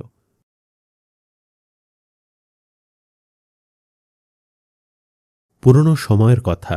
ইয়েমেনের একটি গ্রামে একজন কুমার বাস করত, যার নাম ছিল মুস্তফা। মুস্তফার জীবন গরিবী আর কঠোর পরিশ্রমের প্রতীক ছিল। তার ঝুপড়ি গ্রাম থেকে কিছুটা দূরে নদীর ধারে তৈরি। মুস্তফার বাবা তার ছোটবেলাতে মৃত্যুবরণ করেছিলেন। এতিমের ছায়া শুরু থেকেই তাকে জীবনের কঠোরতা বুঝিয়েছিল। ঘরের এক কোণে রাখা পুরনো চারপাইতে ছোট মুস্তফা যখন তার মাকে মাটির বাসন বানাতে দেখত, তখন তার মনে এক অজানা কষ্ট জাগত। তার নির্দোষ চোখ বারবার প্রশ্ন করত, অবশেষে অন্য বাচ্চাদের মতো তার বাবা কেন নেই? কিন্তু তার মা প্রতিবার থাপিয়ে বলতেন, বেটা, আল্লাহ যাকে পরীক্ষা করেন তার ভাগ্যে কিছু বিশেষ রাখেন। তুমি পরিশ্রম করো, আল্লাহ বরকত দেবেন। তার মা অনেক পরিশ্রম করে তাকে বড় করেছেন। তিনি নিজেও একজন মৃৎশিল্পী ছিলেন। সারাদিন মাটি মেখে চাকা চালিয়ে বাটি বানাতেন, রোদে শুকিয়ে বাজারে বিক্রি করতেন। জীবনের সবচেয়ে কঠিন পথে মোস্তফা হাল ধরেছিল। সময়ের সঙ্গে তিনি বড় হয়ে গেলেন এবং তারপর তার বিয়ে হলো। বিয়ের পর তার কোলে এক ছোট্ট শিশু এলো। ঝুপড়িটা দারিদ্র্যের মধ্যেও হাসি খুশির বাতাসে ভরে উঠল। মুস্তফা সকাল সকাল উঠে মাটি খুঁড়ে পানি মেশাতেন, সেটাকে নরম করে চাকা ঘুরিয়ে পেয়ালা, হাঁড়ি, ঘরে আর বাটি বানাতেন। যখন রোদ তেজি হতো, এগুলো বাহিরে রেখে শুকোতে দিতেন, তারপর বাজারে নিয়ে বিক্রি করতেন। মুস্তফা তার পরিশ্রমে খুশি ছিলেন। তার বিশ্বাস ছিল পরিশ্রমের শান্তি। কিন্তু হৃদয়ের এক কোণে সবসময় ভালো লোকের অভাব অনুভব করতেন। একদিন সন্ধ্যার সময় যখন মুস্তফা তার চাকায় কাজ করছিল, তার স্ত্রী দৌড়ে এসে বললেন, মুস্তফা, আমার অবস্থা খুব খারাপ, বারবার তোমার নাম ডাকছে। মুস্তফার সঙ্গে তার হাত ধুয়ে আম্মার কাছে গেলেন। আম্মা পুরনো চারপায়ে শুয়েছিলেন, মুখে দুর্বলতা, কিন্তু চোখে এক অদ্ভুত আলো ঝলমল করছিল। তিনি মমতায় মুস্তফাকে বললেন, বাবা, আমার সময় আসছে। আমি তোমাকে এত কষ্ট করে বড় করেছি, হয়তো আর বেশি দিন তোমার সঙ্গে থাকতে পারবো না। মুস্তফার চোখ দিয়ে অঝোরধারায় কান্না পড়তে লাগল। সে বলল, আম্মা, এমন কথা বলো না। আল্লাহ আপনাকে সুস্থ রাখুন, তুমি আমার সঙ্গে থাকবে। মা দীর্ঘ নিঃশ্বাস নিলেন আর বললেন, ছেলে, জীবন মৃত্যু আল্লাহর হাতে। আমার একটা উপদেশ মনে রাখবে, পরিস্থিতি যাই হোক না কেন আল্লাহর পথে খরচ করতে থাকবে। সদকা কখনোই সম্পদ কমায় না, বরং বাড়ায়। সদকার এমন শক্তি আছে যে ভাগ্য বদলে দিতে পারে। মুস্তফা কেঁদে ফেললেন এবং মায়ের হাতে চুমু দিয়ে বললেন, আম্মা, তুমি চিন্তা করো না, আমি সবসময় আল্লাহর পথে খরচ করব। মা হাসি মুখে তার জন্য দোয়া করলেন। এরপর কিছুক্ষণ পর বছরের পর বছর মুস্তফার জন্য প্রাণ উৎসর্গ করা চোখগুলো চিরতরে বন্ধ হয়ে গেল। ঝুপড়ির আঙ্গিনায় সাদা চাদর বিছানো হলো। মুস্তফা মায়ের বিচ্ছেদ সহ্য করতে পারছিলেন না, কিন্তু হৃদয়ের এক কোণে মায়ের উপদেশ বারবার বাজছিল, আল্লাহর পথে খরচ করতে থাকো, সদগা দিতে থাকো। এই উপদেশ তার জীবনের আলোর বাতি হয়ে উঠল। মায়ের কবরের সামনে ফাতিহা পড়ে বাড়ি ফেরার সময় তার মুখে কান্নার সঙ্গে নতুন দৃঢ়তা ছিল। মায়ের মৃত্যুর পর মুস্তফা হৃদয়ে একটি শক্তিশালী আত্মা জেগে উঠল। সে জানত মায়ের দেওয়া উপদেশই তার জীবনের আসল উত্তরাধিকার। তাই মুস্তফা প্রতিজ্ঞা করলেন, কিছুই হোক না কেন আল্লাহর পথে অবশ্যই খরচ করবেন। গরিবী থাকা সত্ত্বেও আল্লাহর পথে খরচ করলে বরকত আসবে। মুস্তফা দিনরাত আরও বেশি পরিশ্রমে কাটাতে শুরু করলেন। ভোরেই তার ছোট গাধাটাকে প্রস্তুত করতেন। গাধার পিঠে পুরনো কিন্তু শক্তিশালী ঝুড়ি বেঁধে জঙ্গলের পথে যেতেন। জঙ্গলে নরম ও ঝরঝরে মাটি খুঁড়ে হাড়ি বানাতেন। সূর্যে তীব্র রোদ, কপালে ঘাম, হাতে ময়লা, কিছুই মুস্তফাকে থামাতে পারত না। সে ভাবত, এই পরিশ্রম আমার পরীক্ষা, আর আল্লাহ তার বান্দার পরিশ্রম কখনো বৃথা যায় না। মাটি নিয়ে ঝুপড়িতে ফিরে আসতেন। আঙ্গিনার এক কোণে মাটির থেকে পানি ঢেলে সেটাকে নরম করে ভালো করে গুনতেন, যাতে লচক তৈরি হয়। মাটি গন্ধতে গন্ধতে হাত আর কাপড় অনেক ময়লা হয়ে যেত, কিন্তু প্রতিটি কাজেই তিনি শান্তি পেতেন। মাটি প্রস্তুত হলে চাকার উপর রাখতেন। চাকা আর হাতে ঘুরিয়ে মাটিকে পেলে হাড়ি বা ঘরের আকারে করতেন। ছোটবেলা থেকে এই কাজ শিখেছিলেন মুস্তফা, কারণ তার মা তাকে দেখিয়েছিলেন। এখন এই দক্ষতা তার জীবিকা অর্জনের মাধ্যম। হাড়ি পাত্রা রোগে শুকিয়ে গেলে সে সেগুলো সাবধানে গাধার ওপর তুলে নিত। ভাঙ্গার ভয় থেকে হাড়িগুলোকে সূক্ষ্ম খড় ও বস্তায় ঢেকে বাজারে নিয়ে যেত। মুস্তফা এক কোণে হাড়ি সাজিয়ে বসে থাকত। গ্রামের মহিলারা পায়লা, হাড়ি ও ঘড় কিনতে আসত। প্রায় বলতো, মুস্তফার হাড়িগুলো মজবুত হয়, এগুলো দ্রুত ভাঙ্গে না। এভাবেই দিন শেষ হতো। মুস্তফার হাতে মাঝে মাঝে কয়েন আসত। বাড়ি ফেরার সময় প্রথমে ভাবতেন, বাড়ির জন্য কিছু খাবার দাবার নিয়ে আসি। সে বাড়ির জন্য খাবার দাবার কিনে নিত, যাতে তার স্ত্রী ও ছোট্ট ছেলেকে সঙ্গে নিয়ে সবাই পেট ভরে খেতে পারে। কিন্তু যে টাকা বাঁচত তার মধ্যে থেকে অবশ্যই একটি ছোট দান করে দিত। প্রায় এমন হতো যে পথে কোনো অনাথ শিশু পেয়ে যেত।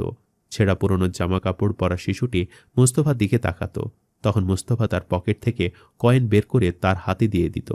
কখনো কখনো কোনো বৃদ্ধ মহিলা বা বিধবা মহিলা দেখতেন। মুস্তফা যেদিন বাজার থেকে ফিরছিলেন, পথের ধারে এক বয়স্ক মহিলা বসেছিলেন। কিছু বাটির মধ্যে কম বেশি টাকা রাখা ছিল। তিনি হাত বাড়িয়ে সে টাকা মুস্তফার হাতে দিয়েছিলেন। একদিন ফেরার পথে তিনি দেখলেন একটি বিধবা মহিলার সঙ্গে ছোট্ট একটি বাচ্চা আছে। হাতে কিছুই নেই। মুস্তফার কাছে তখন একটি হাড়ি বাকি ছিল, যা বিক্রি করতে পারেনি। মুস্তফা হাড়িটা তুলে নিয়ে বললেন, দিদি, এই হাড়িটা নিয়ে নাও, এতে তুমি রান্না করতে পারবে। মহিলার চোখ ভরে উঠল অশ্রুতে। তিনি দোয়া করলেন, আল্লাহ তোমার রিজিকে বরকত দান করুন। ভাই, এটি শুনে মুস্তফার হৃদয়ে এক অদ্ভুত অনুভূতি জাগল। সান্ত্বনা অনুভব করল, কারণ সে জানত মায়ের উপদেশ মানলে তার টাকা কমবে না, বরং বরকত হবে। বাড়ি এসে মুস্তফা তার স্ত্রী আর ছেলের সঙ্গে খায়। খাওয়ায় বেশি কিছু থাকে না, শুধু একটু তরকারি আর 2-3 রুটি। কিন্তু মুস্তফার কাছে এটা কোনো বাদশাহের ভোজের চাইতে কম নয়, কারণ সবকিছুই তার পরিশ্রম আর বরকত থেকে আসে। খাওয়ার পর সে তার ছেলেকে কোরআন শিখায় এবং রাতে দেরি পর্যন্ত আল্লাহর কাছে দোয়া করে, হে আল্লাহ, আমাকে তোর পথে ব্যয় করার মতো বানিয়ে দে এবং আমাকে কষ্টে ধৈর্য ধরার তৌফিক দে। আমার ছেলেকে সৎ বানায় দাও। এভাবে দিনগুলো কাটতে লাগলো এবং মুস্তাফার পরিশ্রম তার বাড়িতে শান্তির বাতাবরণ তৈরি করল। গরিবী ছিল নিজের জায়গায়, কিন্তু তার হৃদয়ের সম্পদ তার জীবনকে মূল্যবান করে তুলেছিল। মুস্তফার জীবন শান্তিতে চলছিল নিজের পরিশ্রমে। সে পরিশ্রম করে পাত্র বানাতো, বাজারে বিক্রি করত, বাড়ির খরচ চালাতো এবং সাথে সদগা দিত। কিন্তু একদিন যেন আকাশ পরীক্ষার মেঘ ফেলল। অনেক দিন কেটে গেছে আর আকাশে কালো কালো মেঘ জমেছিল। সূর্য যেন মাটি থেকে বিরক্ত হয়ে গিয়েছিল, আর রোদ না থাকায় পাত্র শুকানো অসম্ভব হয়ে পড়েছিল। মুস্তফা যতই বানালো, সেগুলো রোদ না পেয়ে আঙ্গিনায় কাঁচা কাঁচা রইল। সে জানত রোদ না উঠলে সব পরিশ্রম বৃথা যাবে। একদিন সে জঙ্গলে গেল এবং একটু কাঠ কেটে নিয়ে এলো। ঝুপড়ির বাহিরে ছোট্ট চুল্লি বানিয়ে সেখানে আগুন জ্বালালো। পাত্রগুলো আগুনের কাছে রেখে গরম করতে লাগলো। আগুনের তাপে তার কপালে ঘাম ঝরতে শুরু করলো, কিন্তু সে হার মানল না। বারবার আল্লাহর কাছে দোয়া করল, হে আল্লাহ, আমার সাহায্য করো। আমি আমার মায়ের উপদেশ মেনে চলতে চাই, আমাকে সাহস দাও। কিন্তু আগুনের তাপে বাটিগুলো শুকোতে পারত না। কখনো ভেঙে যেত, কখনো অর্ধেকই শুকাতো। 1 সপ্তাহের পরিশ্রমের ফল খুব কমই পেত সে। যখন বাটি নিয়ে বাজারে গেল, তখন তার কাছে খুবই কম বাটি ছিল। ক্রেতাও কম আসত, কারণ মেঘ ও বৃষ্টির কারণে গ্রামের মানুষ বাজারে যেতে কাতরাত। ফলে মুস্তফার আয়ও কমে গেল। কিন্তু সে তার অভ্যাসে অটল ছিল। যে টাকা পেত তার থেকে খাবার দাবার কিনে নিত এবং কিছু দান করত। দানের জন্য আর বাটি থাকল না। তখন সে ভাবল, সদগা মানে শুধু বাসন পাতর দেওয়া নয়, সদগার জন্য টাকা দিয়েও পারি। আল্লাহ তো নিয়ত দেখে, মালামাল নয়। সন্ধ্যার সময় বাড়ি ফিরছিল। পথে এক লোকের সঙ্গে দেখা হলো। সে মুস্তফার গ্রামের বাসিন্দা। কিন্তু মুস্তফাকে দেখে বললেন, মুস্তফা ভাই, আমি আপনার পরিশ্রম দেখছি আপনার আয় কম, তবু আপনি তাতে থেকেও সদগা দেন। আপনি আপনার পরিবারের জন্য একটু বেশি কেন জমায় না? শেষ পর্যন্ত তো আপনার পরিবারেরও দরকার। মুস্তফা হেসে উত্তর দিলেন, ভাই, আমার রিজিক যা ভাগ্যে লেখা আছে তা আমাকে অবশ্যই মিলবে। সদগা দেওয়ার ফলে রিজিক কমে না, বরং বরকত বাড়ে। আমার মা শেষ নিঃশ্বাসে আমায় ঠিক এই কথাই বলেছিলেন। আমি কিভাবে তাকে ছেড়ে দিতে পারি? মুস্তফা অবাক হয়ে তার দিকে তাকালো এবং চুপ হয়ে গেল। বাড়ি ফিরে এসে তার স্ত্রী খাবারের প্লেট তার সামনে রেখে বললেন, মুস্তফা, আমাদের অবস্থা আগের মতো নেই। আমাদের আয় কমে গেছে, আর তুমি তবুও কিছু অংশ সদগা দাও। কোথাও যেন আমাদের খারাপ দিন শুরু না হয়। মুস্তফা ধীরে ধীরে বললেন, আমি সদগা দেওয়া বন্ধ করতে পারবো না। যদি আমার আল্লাহর পথে খরচ করি, তিনি আমাদের কখনো একা ছেড়ে যাবেন না। স্ত্রী চুপ হয়ে গেল, কিন্তু তার চোখে চিন্তার ছাপ ছিল। ওই রাত মুস্তফা অনেকক্ষণ জেগে রইল। সে মসজিদের মাদুর বিছিয়ে সেজদায় পড়ল। চোখের জল গড়াতে লাগল আর হৃদয় বেদনা নিয়ে দোয়া করতে লাগল, হে আমার পালনকর্তা, আমি আমার মায়ের উপদেশ কখনো ত্যাগ করিনি। আমার কাছে বেশি কিছু নেই, তারপরও আমি তোর জন্য কোরবানি দিচ্ছি। হে আল্লাহ, সাহায্য কর, রিজিকে বরকত দাও, পরিবারের ওপর রহমত নাজিল করো, আমাদের এই পরীক্ষার সময় থেকে মুক্তি দাও। রাতে নীরবতা ঝুপড়ির ওপর নেমে এলো। বাহিরে হালকা বৃষ্টি পড়ছিল। মুস্তফার চোখের জল সিজদায় পড়ল এবং হৃদয়ে অদ্ভুত শান্তি ছেয়ে গেল। সে জানল, আল্লাহ তাআলা মানুষের ওপর পরীক্ষা দেন, কিন্তু ধৈর্য ধরে যারা চলেন তাদের জন্য সহজ মুহূর্তও দেন। সকাল হলে মুস্তফার মন এক অদ্ভুত শান্তিতে ভরে উঠল। প্রতিদিন বাড়ি থেকে বের হলে আকাশে কালো মেঘ জমে থাকত, মন ভারাক্রান্ত হয়ে যেত। বাসনগুলো শুকাতে চাইত না, কাজও কমে গিয়েছিল। স্ত্রী নিয়ে চিন্তা আর ছোট ছোট ঝগড়া মনকে ভারাক্রান্ত করত। কিন্তু আজ জানালা খুলতেই আলোয় রশ্মি মুখে পড়ল। হৃদয় থেকে স্বতঃস্ফূর্ত কৃতজ্ঞতার শব্দ বের হলো, হে আল্লাহ, তোর অনেক অনেক শুকরিয়া যে তুই রহমতের দরজা খুলেছ। সে ওয়াজু করল, 2 রাকাত নফল নামাজ পড়ল, মন শান্তি ও তৃপ্তিতে ভরে উঠল। সে দোয়া করল, হে আল্লাহ, আমার পরিশ্রমে বরকত দাও, সদকা দেওয়ার পথ থেকে বঞ্চিত করিস না, সন্তানদের জন্য ঘোর ও বরকত দান করো। নামাজ শেষে স্ত্রী ও সন্তানদের আনন্দের সঙ্গে বলল, আজ সূর্য উঠেছে, আমি জঙ্গলে মাটি নিতে যাচ্ছি। স্ত্রী হাসি দিয়ে তার গাধাকে প্রস্তুত করল। গোদাল ও টকরি নিয়ে জঙ্গলের দিকে রওনা দিল। জঙ্গলে ঢুকতে অনুভব করল সবকিছু ঝরঝরে হয়ে গেছে। অনেকদিনের বৃষ্টির পর মাটি নরম হয়ে উঠেছে। মোস্তফা অনেক জায়গায় কোদাল মারল, কিন্তু কোথাও মাটি শক্ত আর খসখসে। হঠাৎ নজর পড়ল এক ছোট্ট টিলার উপর। মাটি অন্য জায়গাগুলোর তুলনায় নরম, মসৃণ এবং রঙেও অনন্য।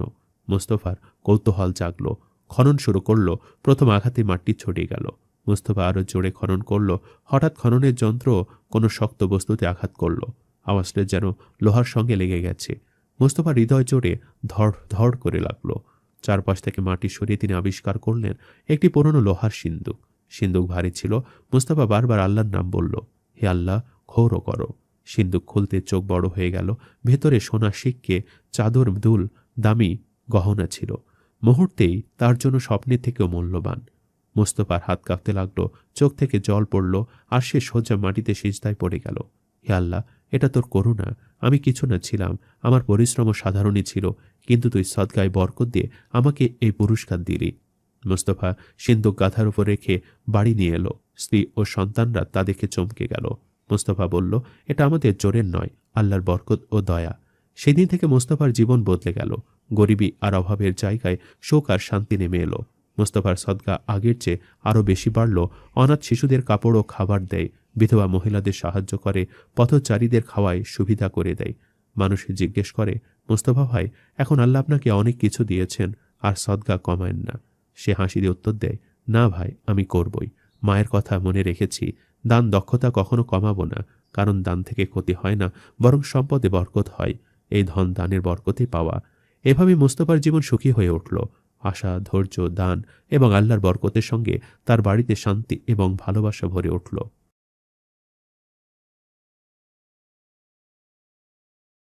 ভাবুন তো, এক সাধারণ কাঠুরে ছেলে, যার হাতে নেই কোনো সেনাবাহিনী, নেই কোনো রাজকীয় শক্তি, কিন্তু আছে এমন এক রহস্যময় হীরা যার সামনে ভয়ঙ্কর জিনেরাও অসহায়। কিভাবে সে হীরা জিনদের শক্তি ভেঙে দেয়, আর কিভাবে এক ভয়ালো জিন রাজ্য থেকে অপহৃত এক রাজকন্যাকে সে উদ্ধার করে আনে। এই গল্পের প্রতিটা মুহূর্তে লুকিয়ে আছে রহস্য, সাহস আর চমকে দেওয়া মোড়। শেষ পর্যন্ত না দেখলে আপনি বিশ্বাসই করতে পারবেন না। তাই ভিডিওটি না টেনে শেষ পর্যন্ত সাথেই থাকুন। বহুকাল আগে ইরানে একটা বিশাল ও সুন্দর রাজ্য ছিল, যার নাম ছিল ফরেস্ট রাজ্য। এ রাজ্যের বাদশার নাম ছিল বাদশাহ সালামাত। এ রাজ্যের শাসক ছিলেন একজন অত্যন্ত দয়ালু ও ন্যায়পরায়ণ বাদশাহ। তিনি গরিব মানুষকে খুব ভালোবাসতেন, তাদের কষ্ট বুঝতেন এবং সবসময় তাদের কল্যাণের কথা ভাবতেন। দূর দূরান্তে তার দয়ার সুনাম ছড়িয়ে পড়েছিল। সেই বাদশার একমাত্র কন্যা ছিলেন শাহজাদি জুলেখা। বাবার মতো তিনিও ছিলেন অত্যন্ত নেককার, দয়ালু ও মানবপ্রেমী। তিনি এতিমদের জন্য এতিমখানা বানিয়েছিলেন, গরিব শিশুদের পড়াশোনার জন্য স্কুল তৈরি করেছিলেন, আর একটি বড় হাসপাতাল বানিয়েছিলেন যেখানে বিনা পয়সায় চিকিৎসা হতো। এজন্য সাধারণ মানুষ তাকে খুব সম্মান করত এবং মনে প্রাণে ভালোবাসত। শাহজাদি জুলেখা শুধু নেক স্বভাবেরই নয়, তিনি ছিলেন অসম্ভব সুন্দরী। তার সৌন্দর্যের কারণে দূর দূরান্তের বহু রাজপুত্র তাকে বিয়ে করতে চাইত। কিন্তু শাহজাদি শুধু বাহ্যিক সৌন্দর্য, রাজকীয় জৌলস বা ক্ষমতায় মুগ্ধ হতেন না। তিনি গোপনে তার দাসদের মাধ্যমে সেই সব রাজপুত্রদের চরিত্র যাচাই করাতেন। কিন্তু দেখা যেত সেসব পাত্রদের মধ্যে অনেক রাজপুত্র মদ্যপায়ী, ভোগবিলাসী ও চরিত্রহীন থাকত। আর যারা এসব থেকে দূরে ছিল তারা ছিল নিষ্ঠুর ও অত্যাচারী। তাদের রাজ্যে গরিব মানুষ ভয়ে থাকত। এ কারণে শাহজাদি কাউকে গ্রহণ করলেন না। এদিকে বাদশাহ বার্ধক্যে পৌঁছে গিয়েছিলেন। তিনি চাইতেন জীবিত অবস্থায় মেয়ের বিয়ে দিয়ে রাজ্যের দায়িত্ব যোগ্য কারো হাতে তুলে দিতে। কিন্তু শাহজাদির একরোখা স্বভাবের ছিল।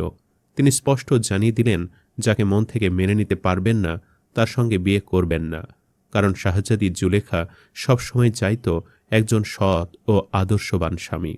জুলেখার ঘনিষ্ঠ বন্ধু ছিল হামিদা বেগম। হামিদা তার সঙ্গে সব সময় থাকত। তারা প্রায়ই রাজপ্রাসাদের বাহিরের বাগানগুলোতে ঘুরে একে অপরের সঙ্গে মনের কথাগুলো ভাগ করে নিত। একদিন বাগানে হাঁটতে হাঁটতে হামিদা তার বান্ধবী জুলেখাকে জিজ্ঞেস করল, শাহজাদি আপনাকে কেন এত চিন্তিত দেখাচ্ছে? জুলেখা হেসে উত্তর দিল, আমি এক সাধারণ মানুষের প্রতি আকৃষ্ট হয়েছি। সে আমাদের মতো অনেক ধনী নয়, তার কোনো রাজকীয় প্রাসাদ নেই, কিন্তু তার অন্তরে আছে অনেক সাহস, সততা এবং মানুষের জন্য একটা দয়ালু মন। সে সাধারণ মানুষটির নাম ছিল আহমেদ। আহমেদ একজন গরিব কাঠুরের ছেলে। তার পরিবার খুব সাধারণ ছিল। আহমেদের পরিবারে অনেক আর্থিক সংকট ছিল, কিন্তু তার মনে ছিল সবসময় অন্যকে সাহায্য করার মন মানসিকতা। বিপদের সময় মানুষকে রক্ষা করতে সে কখনো পিছপা হতো না। একদিন আহমেদ বন থেকে কাঠ নিয়ে বাজারে ফিরছিল। হঠাৎ সে জঙ্গলের মধ্যে এক অদ্ভুত জাদুকরী জিনের সম্মুখীন হয়। জিনটির চেহারা ছিল বেশ অদ্ভুত। তার চোখে ছিল এক অদ্ভুত জ্বলন্ত আলো, কিন্তু আহমেদ ভয় পায়নি। জিনটি বলল, তুমি সাহসী ও সত্যিকারের হৃদয়ধারী, তাই আমি তোমার সামনে হাজির হয়েছি। বহু বছর ধরে আমি বন্দী ছিলাম। যদি তুমি আমাকে মুক্ত করতে চাও, আমি তোমাকে সাহায্য করব। আহমেদ অবাক হয়ে সেই জিনটিকে জিজ্ঞেস করল, কিভাবে আমি আপনাকে মুক্ত করতে পারব? জিনটি উত্তর দিল, একদিন তোমার সাহস এবং সততার প্রমাণ দিতে হবে।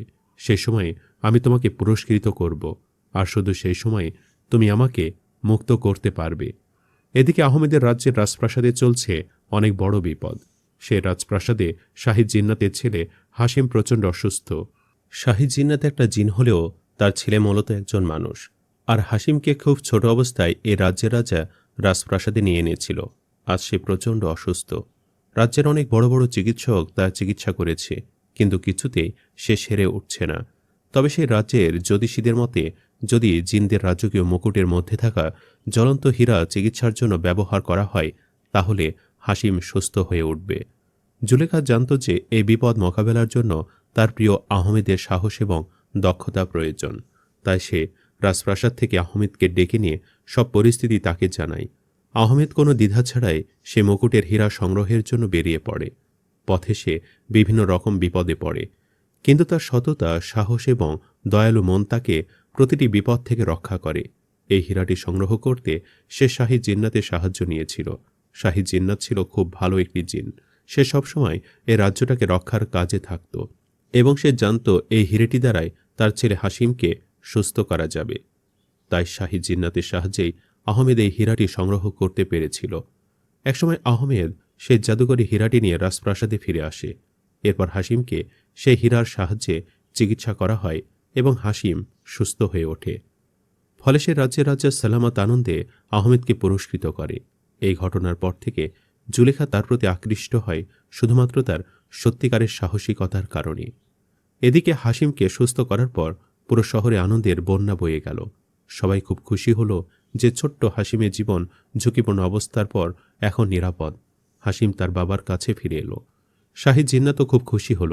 সে আনন্দিত হল যে আহমেদ তার ছেলের জন্য এমন কাজ করল। আহমেদকে তারা স্বাগত জানালো এবং তাকে সম্মান দিয়ে ধন্যবাদ জানালো। কিন্তু সুখের মুহূর্ত খুব দীর্ঘস্থায়ী হল না। খবর এলো যে জুলেখাকে কেউ অপহরণ করে নিয়ে গেছে। আহমেদ পুরো বিষয়টি জানার জন্য রাজপ্রাসাদে ফিরে এলো এবং জুলেখার ঘনিষ্ঠ বান্ধবীর কাছ থেকে সে জানতে পারল জুলেখা বাগানে খেলছিল। হঠাৎ এক ভয়ঙ্কর জিনিসে তাকে তুলে নিয়ে চলে গিয়েছে। জুলেখা চিৎকার করছিল, কিন্তু কোনো মানুষ তাকে রক্ষা করতে পারছিল না, কারণ সেই জিনটি ভয়ঙ্কর দৈত্যের রূপ নিয়ে এসেছিল এবং জুলেখাকে তুলে নিয়ে চলে গিয়েছিল। সমস্তটা শুনে আহমেদ সিদ্ধান্ত নিল সে জুলেখাকে উদ্ধার করবে। সে শহরের জ্ঞানী ব্যক্তিদের সঙ্গে পরামর্শ করল, যারা জাদুকরী জিন ও শক্তির ব্যাপারে অভিজ্ঞ। তাদের সাহায্যে আহমেদ জানতে পারল যে জুলেখাকে শাহী জিন্নাতের বিরুদ্ধে এক শক্তিশালী জাদুকরী শক্তি ব্যবহার করে বন্দী করা হয়েছে। আহমেদ বুঝতে পারল যে সরাসরি লড়াই খুব বিপজ্জনক হবে। তাই সে বুদ্ধি এবং তার কাছে থাকা সেই জাদুকরী হীরার সাহায্যে কৌশল তৈরি করল। জিনদের রাজ্যে প্রবেশের জন্য এবার আহমেদ যাত্রা শুরু করল মরুভূমির দিকে। সেখানে প্রচণ্ড ধুলোঝড় তপ্ত রোদার বিশাল বালির টিলার মাঝে পথ চলা সহজ ছিল না, কিন্তু আহমেদের কাছে ছিল সে বিশেষ হীরা যা তাকে জিনদের কাছে দৃঢ় হতে সাহায্য করতে সক্ষম। এরপর সব বাধা বিপত্তি পেরিয়ে সে বিশেষ হিরেটি সাথে নিয়ে আহমেদ পৌঁছে গেল জিনদের রাজ্যে, এবং সে জিনদের মহল পর্যন্ত পৌঁছে আহমেদ দেখল জুলেখাকে জাদুকরি জালে আবদ্ধ করা হয়েছে। সে চুপচাপ পরিকল্পনা করল আর মনে মনে বলতে লাগল, এই শক্তিশালী জিনদের সাথে যুদ্ধ করলে চলবে না, বরং আমার কাছে বিশেষ শক্তিশালী যে হিরেটি আছে সেটি দিয়ে জুলেখাকে উদ্ধার করতে হবে।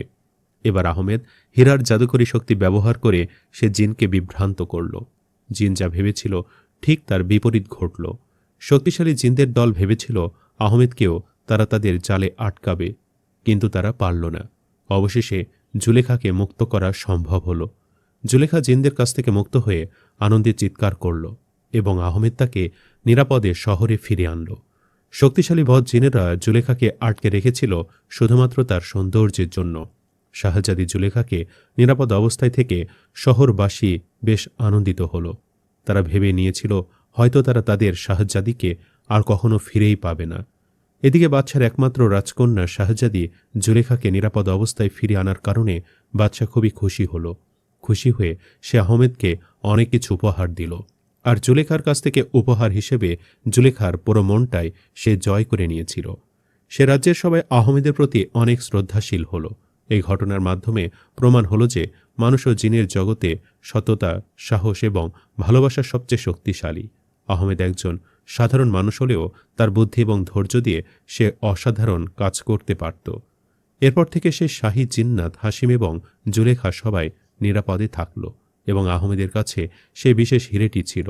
যখনই রাজ্যে কোনো বিপদ হতো তখন সে সেই বিশেষ হীরের সাহায্য নিয়ে তা মোকাবেলা করত। এই গল্প থেকে আমরা শিখতে পারি সাহস এবং বুদ্ধি যে কোনো বিপদ মোকাবেলা করতে পারে, যেমনটা আহমেদ করেছিল।